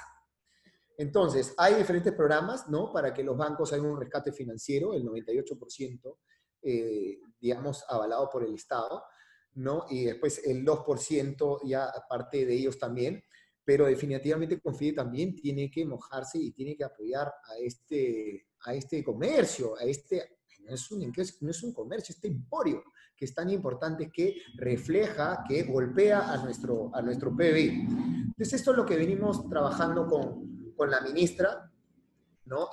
Diferentes soluciones. Ahorita le voy a hacer una consulta porque siempre trabajo de esta forma. Me gusta escuchar las opiniones de muchos, por eso a todos mis gerentes los hago opinar, ¿no? Porque muchas cabezas piensan mejor que una. Pero yendo a la segunda pregunta sobre las restricciones, a las aglomeraciones, eso es una realidad. Tenemos que trabajar en ello. Para el Ministerio de Producción también, ¿no? En diferentes reuniones con nosotros, ha creado una plataforma que se llama Perú Imparable. Ahora, esta plataforma es online, cualquier empresario de La Victoria se puede inscribir en esta plataforma y hay convenios realmente importantes y maravillosos porque donde otras empresas pagan por transacciones, por las empresas Visa o las demás, les cobran alrededor del 4% a más, ¿verdad? Pero gracias a esta plataforma se ha llegado a una tasa menor del 1.5%. Y les da todo, digamos, toda la capacitación, le da el Ministerio de Producción. Obviamente acá en la Municipalidad de La Victoria ya nos estamos preparando para brindarle toda esta información al comerciante de Gamarra, que es, obviamente, pues, es un orgullo para nosotros que esté acá en La Victoria y le vamos a dar todo el apoyo y el respaldo posible. Ahora, les comento rápidamente, ya que estamos hablando de Gamarra, Hoy tuve una reunión con el ministro de Salud, ¿verdad? Como les comentaba. Y les puse lo siguiente. Nosotros tenemos un distrito extremadamente movido, ¿no? Tenemos el mercado de frutas, tenemos La Parada, tenemos Gamarra, todas las empresas de transporte, por eso tuvimos que incluso crear un albergue para los viajantes, porque le decían los caminantes como si fueran, oye, son peruanos, tal cual como nosotros. Y digamos, también no podemos permitir que los niños y las mujeres duermen en la calle. No era nuestro problema, nos compramos el pleito, le pusimos un albergue. Porque eso todos somos peruanos, pues. Entonces, tenemos un distrito sumamente movido. Y le pregunto al ministro de Salud, ¿qué vamos a hacer ahora con este comercio ambulatorio? Nosotros los correteamos, y no porque sean malos, porque hay gente que necesita comer, pero necesitamos mantener el orden. Y lo más importante es permitir que la gente no se contagie. Esta lucha que estamos encarando es por todo el Perú. Entonces, esta no es simplemente la solución, porque aprietas el globo de un lado, lo sacas y se van al otro, y estamos así correteando. Entonces, ¿cuál va a ser la solución? Hay dos puntos de vista para solucionar el tema de Gamarra. Uno es, le has permitido a la población vender a través de online, ¿verdad? Eso es lo que ha sacado el decreto del Supremo, que lo puedes realizar las ventas, obviamente, por online y a través de los diferentes instrumentos de delivery. Pero la mercadería está incautada en Gamarra, ¿verdad? Entonces me dicen, venden, pero oye, no puedo acceder a mi mercadería. Entonces, una opción es entregarles la mercadería, permitirles que ingresen y que los talleres funcionen a puerta cerrada, ¿no? Lo que significa que van a producir más mercadería, pero no la pueden vender, ¿no? ¿Y de primera solución, qué podría generar? Primero, descargar el inventario de todo Gamarra. Eso es sumamente complicado. En una galería hay más de 2.000 puestos y cada puesto descargando su tienda. Imagínense el caos y contagio descomunal que se puede crear. Obviamente contamos con el apoyo del ejército y de la policía. Esa es una opción. Y si siguen produciendo, también van a seguir descargando. Pero eso no podría ser insumo si tú le das toda esta mercadería para que la vendan en la calle, porque vamos a ser sinceros, la venta online, una gran parte, la venta online es Huánuco, Parinacocha, Grau, aviación. Esa es la venta online, porque no estamos aún preparados para esta venta online, pues. Entonces, obviamente, la policía, el Ministerio de Defensa tiene ciertos temores de realizar eso. Entonces, la otra opción, ¿cuál es? Ya todos los mercados están abiertos, la cuarentena en la Victoria prácticamente es inexistente, ¿no? Ya no existe esta cuarentena ficticia, quizás. Entonces, ¿no sería más inteligente quizás abrir Gamarra con un aforo mínimo, controlado, ¿no? Con ingreso y salida, con las medidas de salubridad, control de temperatura, distanciamiento, lavamanos? En vez de, toda esta aglomeración va a continuar en la calle, es una realidad, nos guste o no. Nos gusta o no, está ahí, es una realidad, no nos podemos tapar los ojos. Entonces, ¿no sería mejor controlarlos adentro de las galerías, donde podemos controlar quizás el aforo y las medidas sanitarias, o lo seguimos correteando en la calle? Eso es lo que yo le propuse hoy al ministro, las dos opciones, y dígame cuál va a ser, porque al 30 de junio no vamos a llegar. Esa es la verdad, la gente necesita alimentarse. Ahora, también a la población también le toca ser más responsable, pues, ¿no? Seamos más responsables entre nosotros. Está bien que vendan sus cosas. Estos no son de la Victoria. Pueden estar en su distinto barrio tocando la puerta a los vecinos. Mira, estoy ofreciendo. Lo que necesitamos hoy es para comer. No necesitamos para comprar un carro ni comprar una casa. Necesitamos pasar esta crisis. Entonces, también pongamos de nuestra parte. Este problema lo único vamos a sacar todo el país adelante, ¿no? Entonces, eso en torno a las dos preguntas. Simplemente también quiero referirme a Hernando, una enciclopedia cada vez que habla, caramba. Estoy en clases gratuitas, Hernando, muchas gracias.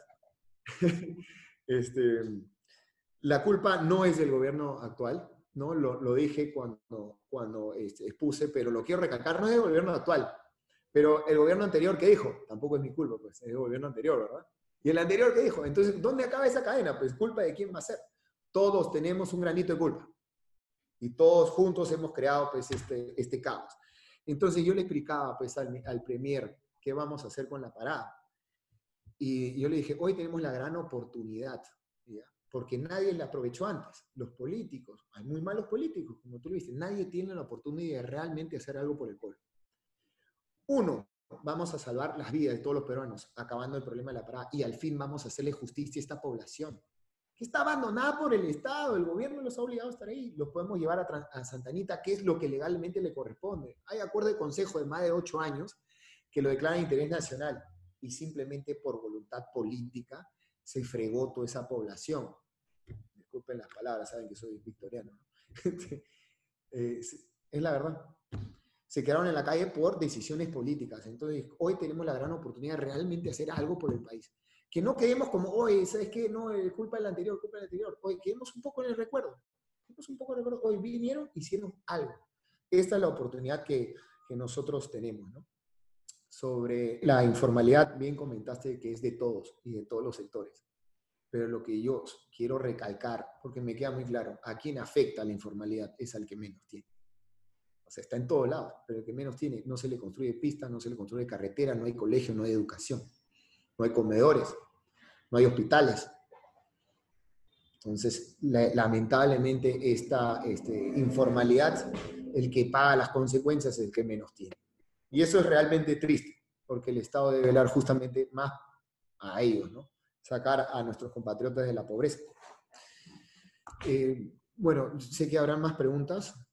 Quiero comentarles simplemente un tema del agua, porque hablamos del agua y hoy tenemos grandes problemas, ¿no? Tenemos el Cerro del Pino y San Cosme donde no tenemos agua, tenemos los proyectos hace años de años en Agua Segura y en Sedapal, y estamos luchando desde la gestión, por favor, denos agua, ¿no? Y hoy la gente podría lavarse las manos y evitaríamos tanto contagio, ¿no? Pero les explico lo del agua. Me hablaba, pues, ¿no? De que obviamente cuesta 7 veces más el camión cisterna, pero por supuesto que sí. Y comprenderás que cuando van y empadronan en los cerros, porque hoy quieren el agua, van, hacen el trabajo de sensibilización. Salen muchos a decir que no queremos agua. Entonces, ¿cómo es eso? Si es 7 veces más barato, te lo explico bastante.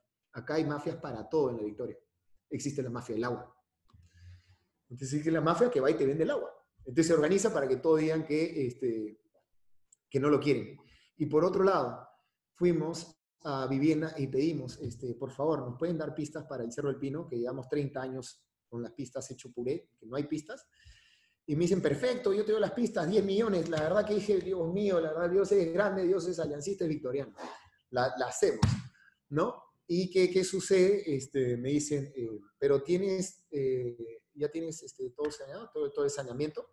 O sea, agua y es agua. Y yo le digo, pero no, porque eso está, también lo tienen ustedes en Vivienda. Y me dicen, bueno, a no ser que tengas eso, no te puedo dar las pistas. Pero ustedes lo tienen, bueno, pues arréglate ese problema, ¿no? Para que vean un poco la burocracia. Te dicen que sí, pero depende de eso y eso también depende de ellos. Entonces, si bien es cierto, dijiste que es un gran problema de los políticos, pero si la gran mayoría de normas salen del Ejecutivo, el Ejecutivo pues son funcionarios públicos, ¿no?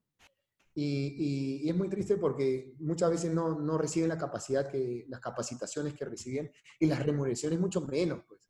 Por eso los capos, después de estar un rato en el gobierno, digamos, en el sector público, se pasan al privado. Porque trabajo como burro, trabajamos acá en el sector privado, en el sector público, pues no hay horarios y encima nos pagan mal. Entonces sí debemos reestructurar mucho. Pero coincido totalmente que la falta de políticos, que quizás con visión, porque simplemente yo soy un joven y les pregunto a mis amigos, oye, hagamos algo por el país, la política. Me dicen, la política es tan cochina que ni me mires, no me interesa. Entonces, lamentablemente estamos perdiendo muy, muy buena gente por la imagen que a veces damos, ¿no? Es realmente triste. Pero estoy seguro de que, como yo, hay muchos jóvenes también y que estamos listos para encarar este reto. Muchas gracias. George, hay 2 preguntas que las voy a juntar. Algo has dicho, pero creo que podrías profundizar. Una es que dice que en la informalidad hay ambulantes, pero también hay sinvergüenzas, que ganan plata y se dicen informales, ¿no? ¿Cómo luchamos contra los sinvergüenzas que se escudan en la informalidad? ¿O cómo luchas contra los sinvergüenzas que se escudan en la informalidad? Y la otra pregunta está relacionada a la ejecución presupuestal de los proyectos de inversión, ¿no? ¿Qué se puede hacer para mejorar los indicadores en La Victoria?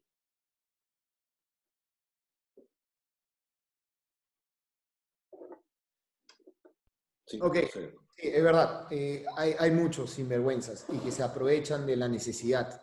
Es realmente triste. Ahora, Ustedes han visto quizás las imágenes en los diferentes noticieros del comercio ambulatorio. Pero ¿qué sucede con este comercio ambulatorio?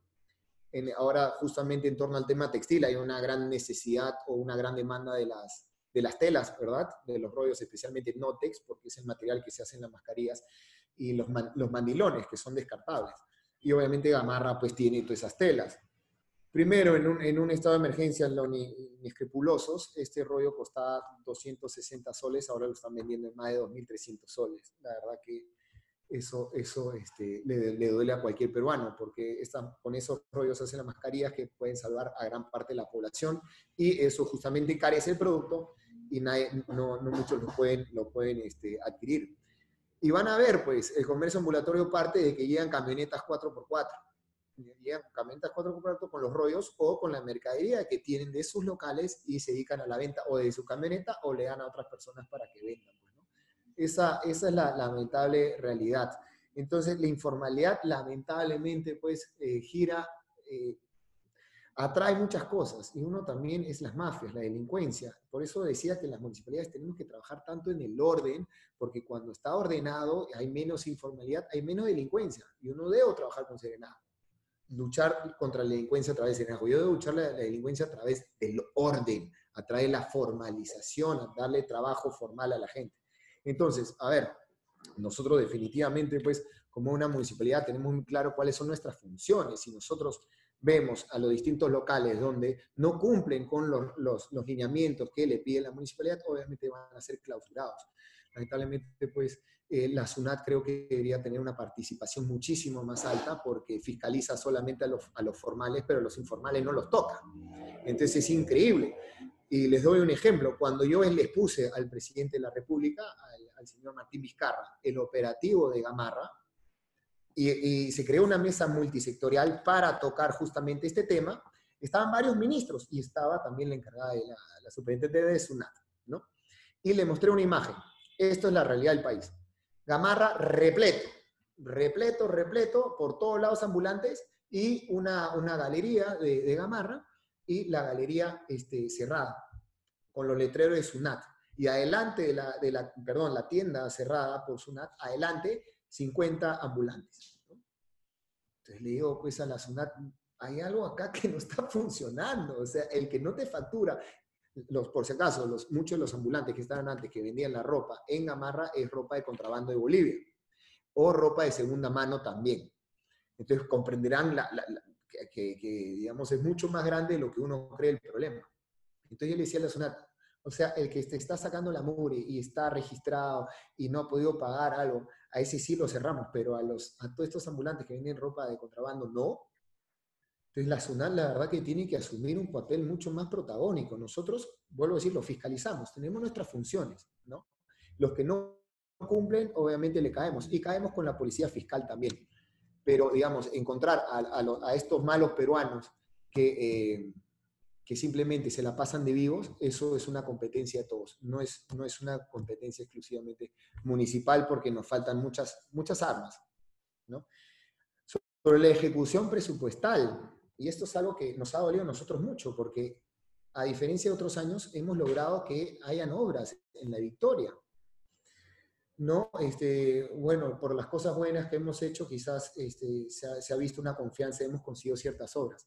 Y las hemos ejecutado muy bien. Nuestra ejecución el año pasado fue baja y es bastante sencilla, porque un solo proyecto, teníamos alrededor de 35 millones, no me acuerdo, o 30 y pico, y un proyecto eran 22 millones. Un solo proyecto. Y ese proyecto es la avenida Bausate y Mesa. Y ese proyecto nos los transfirieron, ¿por qué? Como en contraprestación, porque están construyendo la línea 2 del metro. Y en La Victoria, a pesar de ser un distrito chico, hay 4 estaciones. Entonces, como te vamos a destruir el distrito y vamos a generar caos, te vamos a dar esta obra de 22 millones. Obviamente muy emocionados, queremos ejecutarla.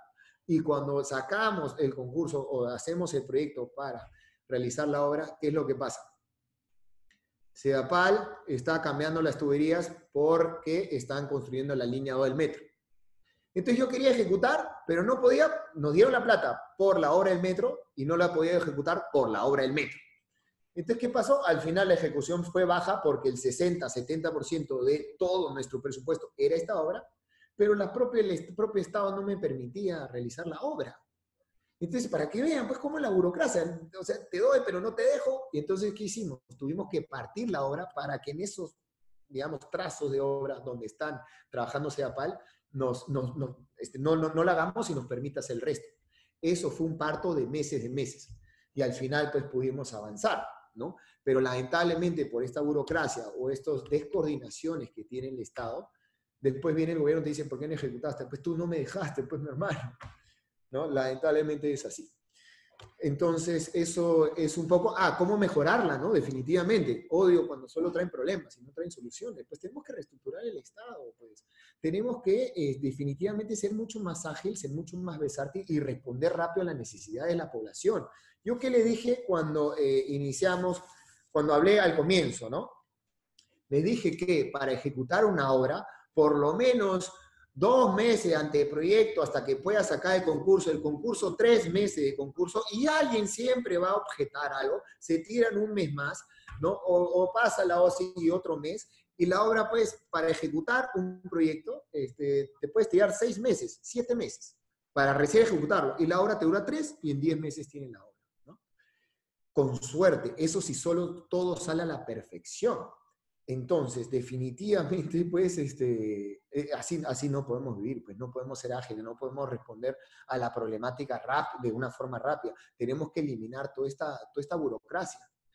Comprendamos de que los proyectos en el Perú están parados. Obviamente hay una persecución por lo de Odebrecht y a toda la corrupción, pero nos hemos pasado al otro lado.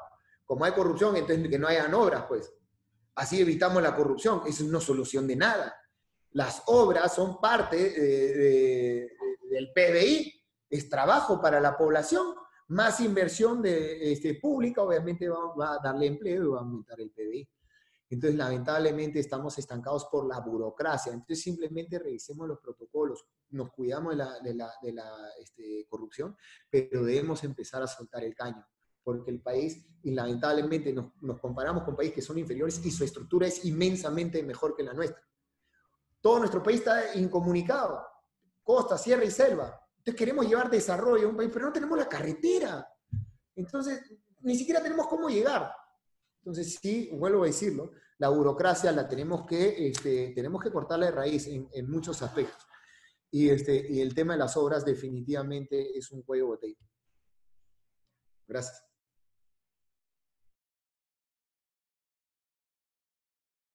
Muchas gracias.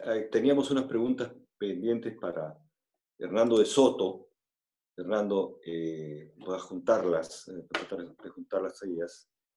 ¿Qué aspectos culturales podría tomar en cuenta el Estado peruano, el oficial, para integrar de manera consensuada al Estado informal en una efectiva gestión de la pandemia? ¿Cómo empoderar a ese Perú informal la noción de autoridad? Y una pregunta que tiene que ver con la situación actual es seguro que la economía entrará en recesión y el desempleo caerá a niveles de inicios de los 90. A su entender, enfocar los esfuerzos del Estado para relanzar la economía nacional, que se ha dicho que sería la construcción, la pesquería, la minería, ¿no? ¿Qué cosa es cómo va a ser para equilibrar el manejo de la pandemia versus el manejo de la economía para que pueda funcionar, ¿no?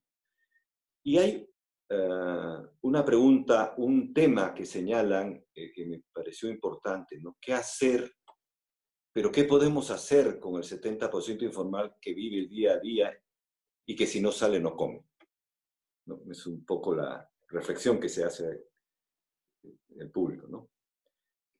Gracias, hermano. Gracias. Gracias, Ludwig. Bueno, para contestar esta pregunta me tengo que colgar de alguna de las respuestas de George Forsyth. Con relación a unas preguntas también muy interesantes que se hicieron antes.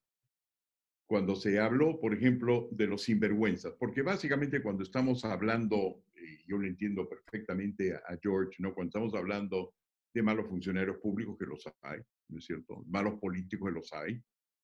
malo sector privado que también existe. Estamos hablando de los sinvergüenzas, ¿no es cierto? O de aquellos que no son generalmente capaces de hacer las reformas para las cuales fueron elegidos o contratados. Pero para eso hay que hacerse una pregunta. Quiero dirigirme a una pregunta que nos permite ir al inconsciente, si tú quieres, de varios de nuestros, de nuestro auditorio. Es que no solamente hay que buscar a los sinvergüenzas que se escudan en la informalidad. Yo no arrancaría por ahí.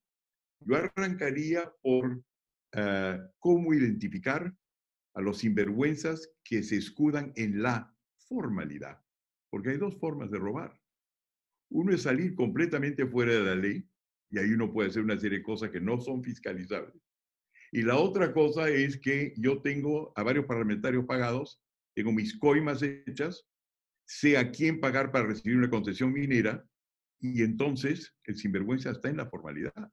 Sí se escudan en los dos lados.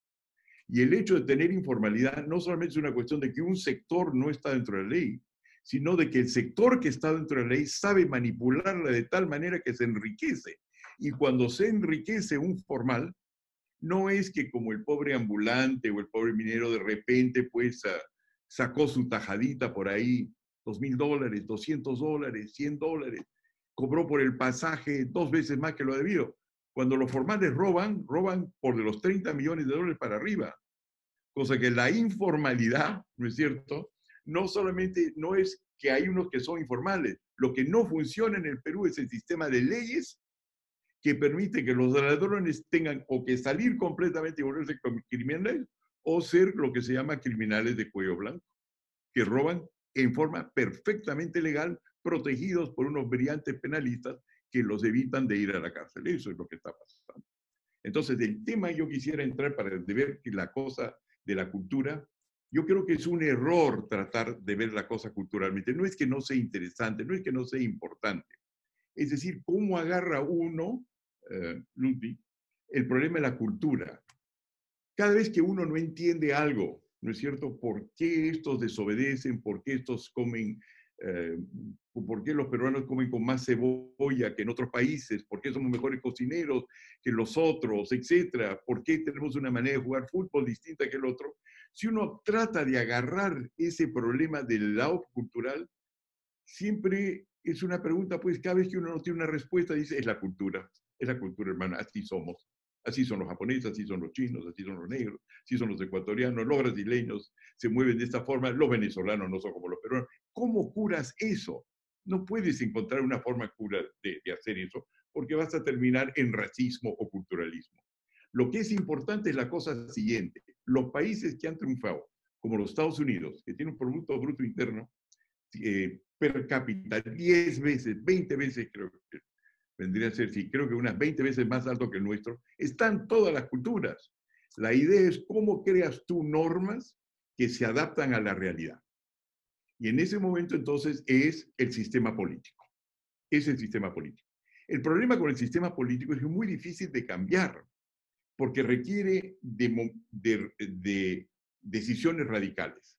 Y esas decisiones radicales, porque la política es el arte de lo posible, ocurren cuando hay crisis. Que es cuando yo voy al dentista, cuando me duele el diente, no lo veo antes de eso. Yo voy a ver si qué pasó con este grano cuando me sale el grano. Si no me sale el grano, no lo identifico.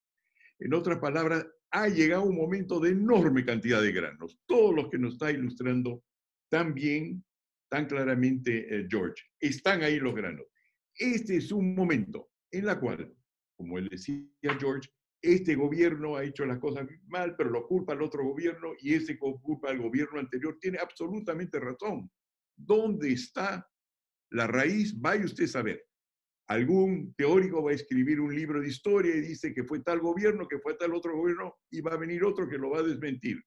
Lo importante es la cosa siguiente, que ahora se ha producido la crisis del dolor de dientes, que es dramática, porque están saliendo millones de personas a la calle, están violando el orden, se ha llamado a las fuerzas del orden para imponerlo, pero no van a aguantar mucho tiempo. No se olvide Este es un país que a los que lo defendieron en la guerra contra la subversión no les han levantado todavía un solo monumento y los tienen en juicios hace 30 años, cosa que no van a jalar el gatillo para siempre, cosa que son medidas inmediatas, si tú quieres, y las está haciendo brillantemente George, pero lo fundamental está en que hay un sistema legal que no funciona ni en la formalidad, donde se roba de una manera que ni siquiera se han imaginado en la informalidad, ¿no? Entonces el problema no es de estar de este lado o de otro lado, sino de un sistema legal que permite que los pobres se escondan en la informalidad y los ricos, sin vergüenza, se escondan dentro de la formalidad. Primera cosa. Entonces, el problema no es que hay buenos y hay malos, hay un muy mal sistema legal y hemos reducido todo a decir, a decir cosas sencillas. Ahora, la parte importante es qué pasa en un momento de crisis. Y eso es, yo creo, una pregunta muy importante. Yo creo ahora, escuchándolo a George, y yo quiero decir las cosas francamente como las siento, yo no me he ocupado de ver por municipales, es otra cosa porque todos los trabajos que yo hago afuera, yo no trabajo en el Perú hace 20 años. Todos mis esfuerzos estamos en peruanos, pero trabajo para gobiernos y compañías extranjeras. Cosa que no miro la cosa, pero cuando yo recuerdo las cosas que he visto que es de George, que me han interesado de vez en cuando, en primer lugar, figura carismática, conozco a su papá, que es amigo mío, ¿no? El futbolista, que es empresario a la vez, que habla 5 idiomas, interesante, ¿no? Pero lo que he visto ahora es verdaderamente quienes creían que esto era sencillamente una persona que figuraba, que según me dicen las mujeres, porque yo me gustan las mujeres, pero las mujeres me dicen, es un hombre buen mozo y tiene estas cosas. Estamos viendo que es una persona capaz. Primera impresión de lo que yo estoy viendo ahora. Segunda impresión, yo no sé si es de mi generación nomás, pero yo al verlo exponer sus problemas a George, veo a ese mago que se llama Houdini. Yo no sé si hay películas ahora que han repetido. ¿Te acuerdas de ese mago? Bueno, evidentemente quienes peinamos canas, o los pocos pelos que tenemos como,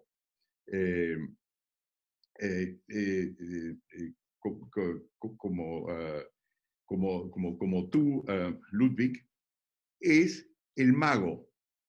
Y quizás si, como somos de generaciones distintas, George, es aquel que lo ponían en cadenas, ¿no es cierto? Lo encadenaban, le ponían candados y lo metían en un tanque de agua. Y por lo tanto no podía sofocar y le ponía una tapa al tanque de agua. Y él dentro del tanque de agua se las arreglaba para desencadenarse, acabar con los candados y salir respirando. Esa es la impresión que tú me das a mí, George. Eres Houdini. Tienes cadenas encima, se te está ahogando en trámites, no se te hace caso y toda cosa. Y la forma como tú explicas la cosa, y evidentemente con muchísimo mérito y admiración de mi parte, eres una persona que a pesar de todo eso sigue trabajando, sigue bregando y trata de encontrar un orden en todo eso. La parte a la cual yo me he enfocado, sobre lo que yo he enfocado aquí, y viendo el derecho, es no cómo se sobrevive cuando está uno encadenado, que es lo que tú has hecho y la conoces en la realidad, sino cómo hacemos nosotros, que también sabemos cómo funcionan los gobiernos, para que no tengas cadenas y no te ahoguen. Entonces imagínate lo que podría hacer Houdini, es decir, tú, si no tienes cadenas y si no se te ahoga. Esa es la parte que yo quiero. Y eso para mí es el derecho. Y hay que ver, no culpar a fulano, sino el sistema está desgastado. ¿Qué pasa cuando llegamos a estos momentos históricos? Porque es muy importante. Esto no es una pandemia de las que hubo tradicionalmente. Todavía no sabemos realmente cuánta gente, si vamos a encontrar una vacuna o no. Para el SIDA nunca se encontró vacuna. Fueron unos remedios por aquí y por allá. Lo que sí sabemos es que más o menos por cada 100 camas que existen para atender a muertos, atender a los que todavía no han muerto en los Estados Unidos, hay una cama en el Perú, media cama en todo África. Entonces sabemos que vamos a sufrir un montón, salvo si hay un milagro. Vamos a sufrir un montón. Pero el lado bueno de eso es que nos da la oportunidad de hacer los grandes cambios, George, que se requieren para que no tengas cadena, para que gente como tú, que saben cómo resolver los problemas de día a día, que tienes que hacer cola dentro de un ministerio para que se te escuche, no tengan que hacer esa cola, que tengan el mandato y los instrumentos necesarios para salir adelante. Y entonces en ese momento es donde a mí me interesa ver qué va a ser el George Forsyth futuro. Y te estoy utilizando, por supuesto, de ejemplo para que este intercambio sea interesante. Porque son la pregunta que yo, cuando yo estudiaba en Europa, la pregunta que se hacía cuando Europa, después de la Segunda Guerra Mundial, reflorece, ¿no es cierto? Era un lugar donde yo de chiquito me acuerdo visitar París. Uno de 4 edificios no existía por la cantidad de bombas. La ciudad de Múnich había sido arrasada. Tokio se veía el Fujiyama a la distancia porque no había edificios. Era tremendo. Y resurge Japón. Y Japón, que tenía una mitad del Producto Bruto Interno por habitante, ahora tiene 20 veces más que el Perú. Eso es un país que resurgió. ¿Cómo hizo para convertir una gran crisis en una modernización increíble del país?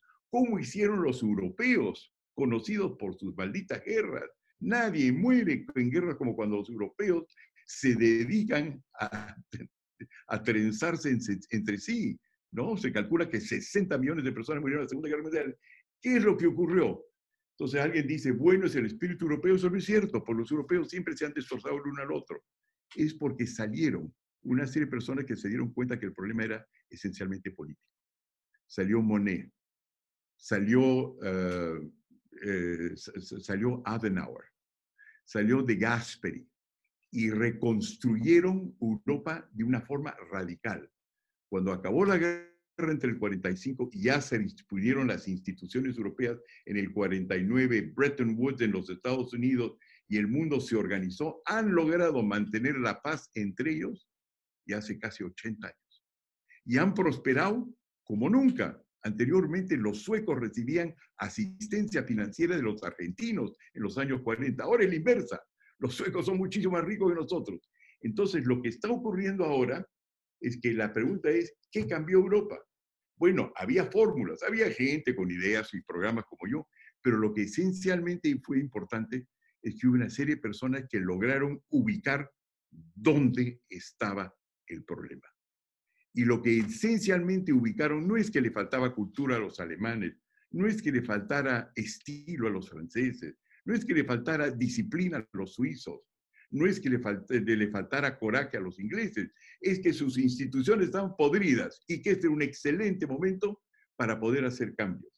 Por eso, para mí, lo que yo veo con todo lo que escucho y también con relación a las preguntas que me has hecho es, no es un problema de cultura, es un problema de saber cómo es que se crea un país. Dejar de tener libros de historia que culpan todos nuestros males a los chilenos. Hace 130 años que hubo esa guerra, no puede seguir así.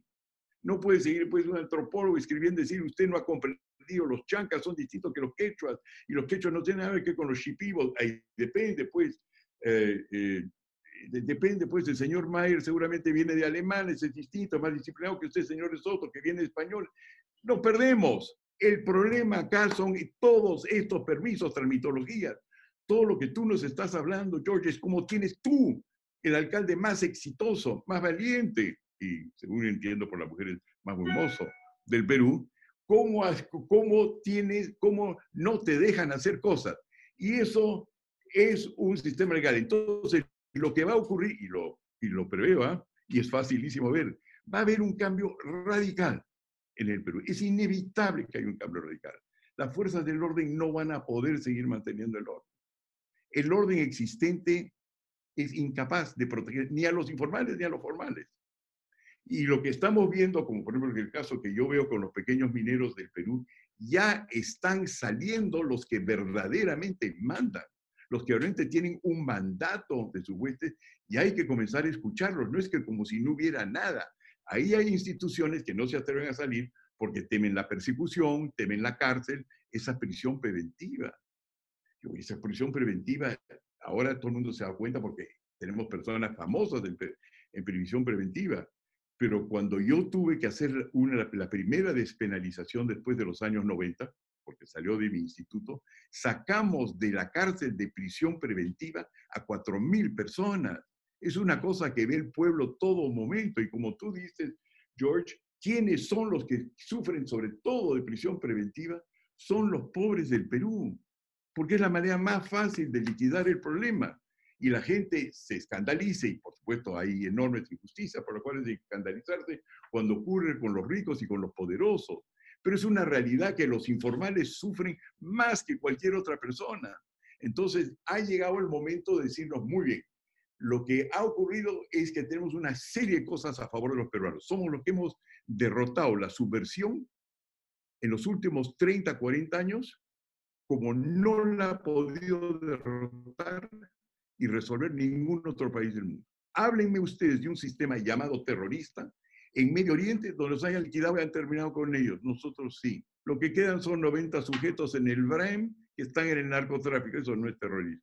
Eso es narcotráfico, que es otra cosa. Cosa que el Perú, de su manera, tiene los recursos y supo movilizar a sus ronderos y supo establecer un contacto con la gente de abajo para poder verdaderamente comenzar por ese lado a poner también orden.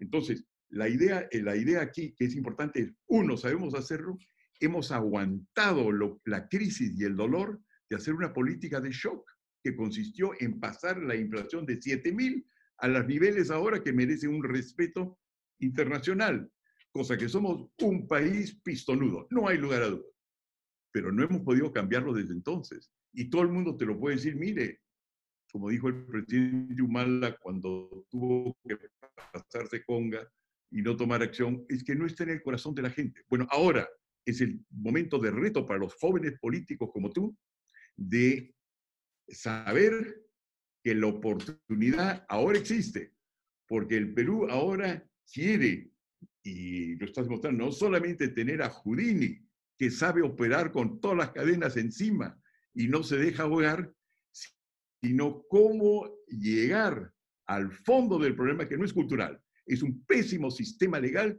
que nos divide a los peruanos entre los pobres que están en la informalidad, que obviamente limita a todo el mundo, porque no puede uno seguir solamente trabajando entre parientes, ¿no? Llega al Perú, y cuando yo comencé a hacer empresa en el Perú, se me decía, oye, ¿cómo contratamos? ¿Dónde ponemos el contador? Bueno, nosotros somos arequipeños, hay que tener una familia que conocemos en Arequipa, entonces contratamos a parientes. Igualito que en una comunidad en Cajamarca, con quienes trabajan con los de la misma comunidad, porque es el know-how que es importante en lugar de tener buenos contratos que nos permiten poder contratar a la buena gente, la diversidad que es necesario para hacer una empresa. Y entonces, el informal es una persona que no puede contar con otras personas que no son las que él reconoce. Por eso es que se forman la mafia venezolana. Por eso es que forman las familias de estos lugares. Van a ver que todos vienen más o menos del mismo sitio y que todos son primos o casados con primos. Eso culturalmente no es que los peruanos aman más a la familia, es que a diferencia de los países desarrollados, solamente podemos tratar con conocidos. Así no se hace mercado, así no se hace país. Y definitivamente lo que no podemos hacer es perdernos en la cosa cultural, que es interesante, que es importante, pero por ahí no es donde se agarra la taza, ¿no es cierto? Y se resuelve el problema. Ahí no está el trigger, ahí no está el gatillo.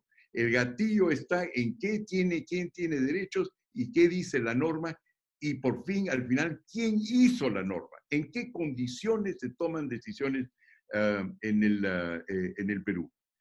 No quiero sobrepasarme, pero lo que sí quiero decir nomás, lo que quiero decir como especie de conclusión a esta intervención es que el lado malo de todo esto es que vamos a sufrir un montón, porque vamos a entrar en una etapa de cambio. Pero la buena cosa es que los problemas tradicionales del Perú, que condenaban una gran parte de la población a ser relativamente pobres, porque no es una cuestión de que hoy hemos eliminado la pobreza, la pobreza extrema.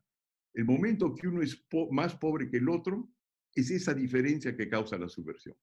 No es cuestión de que yo soy más rico anteriormente. Si el que es más rico es 3 veces más rico de lo que yo era, de lo que yo estoy ahora, y anteriormente solamente era 2 veces más rico, eso es lo suficiente para hablar de desigualdad y para crear un país inestable.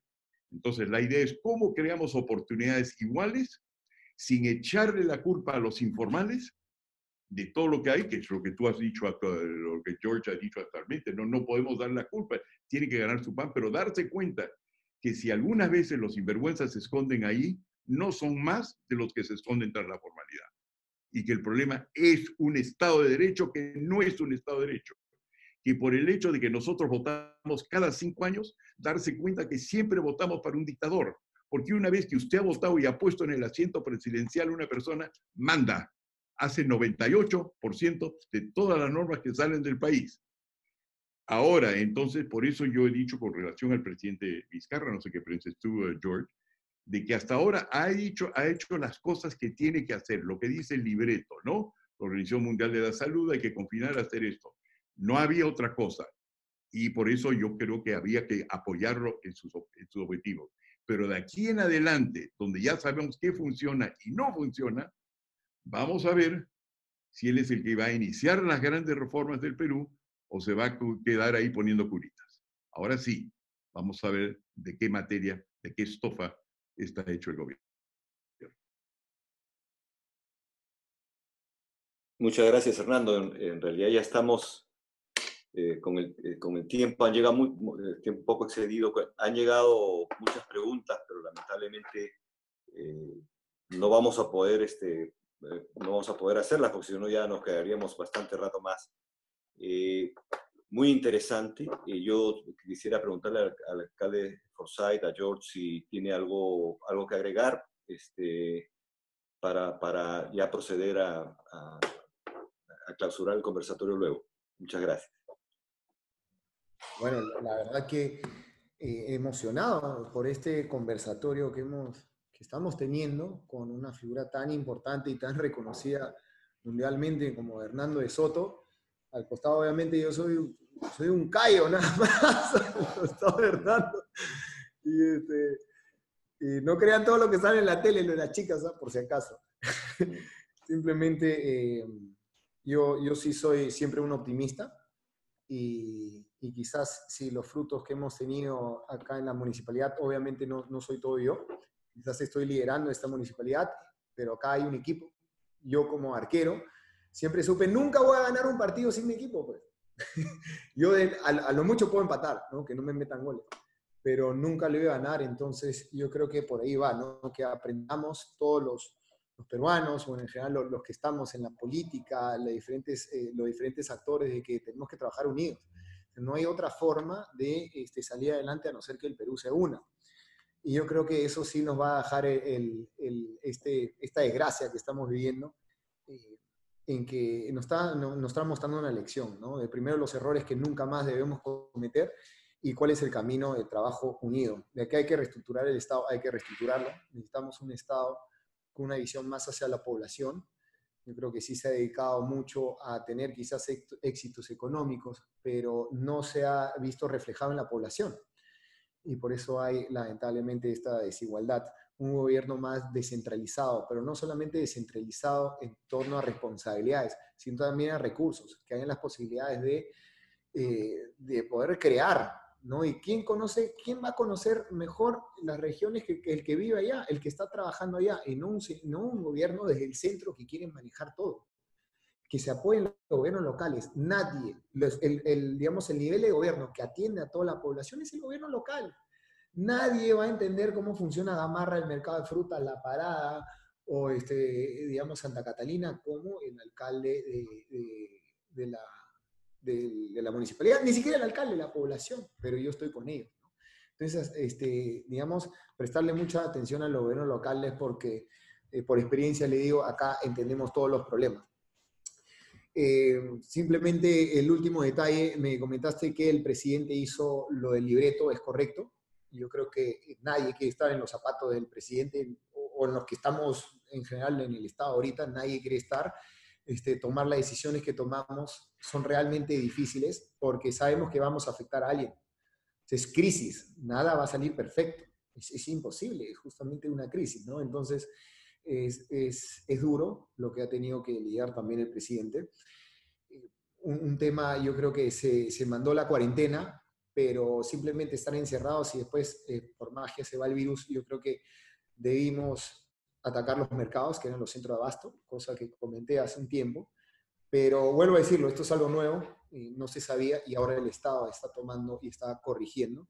Pero sí esperemos de que se tomen estas decisiones tan necesarias, estos cambios de timón tan necesarios en torno a nuestro gobierno, en torno a la educación, que necesitamos un pueblo mucho más educado y la verdad que no los merecemos. Entonces, la verdad que ha sido un profundo honor estar con ustedes. Realmente ha sido, espero que los que han estado conectados también hayan podido disfrutar de esta charla, conocer un poco más, digamos, de la experiencia, del talento que tiene Hernando, que te pinta una pintura hermosa de lo que es el mundo entero, de lo que es el Perú y los cambios que se deben dar, y quizás un pequeño aporte que podemos dar desde esta pequeña municipalidad, pero con gran corazón, de lo que se vive al pie de la cancha. Agradecerle a la Universidad de Piura, al PAT, por darme esta oportunidad de estar entre estos titanes, estos talentos, ¿no? Y obviamente a Andina también, agradecerles. Ha sido, vuelvo a decirlo, Ludwig, un gusto compartir contigo. Hernando, Sergio, que te ven en la pantalla, gracias por manejar también la conversación. No te hemos dejado hablar, quizás la próxima ahí también opinas un poquito. Agradecido nuevamente y más que dispuesto en cualquier momento a acompañarlos nuevamente. ¡Arriba Perú! Muchas gracias. Hernando, si deseas decir algo más. Sí, claro, por supuesto. En primer lugar, para mí, George Forsyth es una revelación, es lo que quiero decir por el momento. Como decía, yo veía la municipal ligeramente, pero aquí vemos un hombre entregado y luchando hablando de confinamiento, del confinamiento y las cadenas que le permite el Estado. Y me encanta el diagnóstico de decir, por ahí es lo que hay que cambiar, el sistema de derecho. Y a ustedes por haber organizado esto, Ludwig, felicitaciones. Muchas gracias. Agradezco mucho a ti, al PAD, que es por supuesto una excelente y sofisticada escuela, a lo que estás haciendo con Andina, y ahora voy a estar sintonizado cada vez que organizas una conferencia. Y gracias también, Sergio, gusto conocerte, no te hemos escuchado, pero seguro tendremos la oportunidad. Bueno, muchas gracias. Simplemente reiterarles que ha sido muy, muy interesante los dos ángulos del profundo conocimiento de Hernando sobre estos temas y el conocimiento del alcalde de lo que pasa en la Municipalidad de La Victoria. Se le ve el accionar, se le ve las reacciones que está tomando y también espero que sigamos manejando siga manejando las cosas cada vez mejor. Yo quiero agradecerles, gracias Fernando por esta interesantísima conversatorio y gracias George por también tan interesante conversatorio. También agradecer al PAD porque en realidad nos ayuda mucho en el tema de la difusión previa y posterior y en la selección de los temas. Muchas gracias. Buenas noches.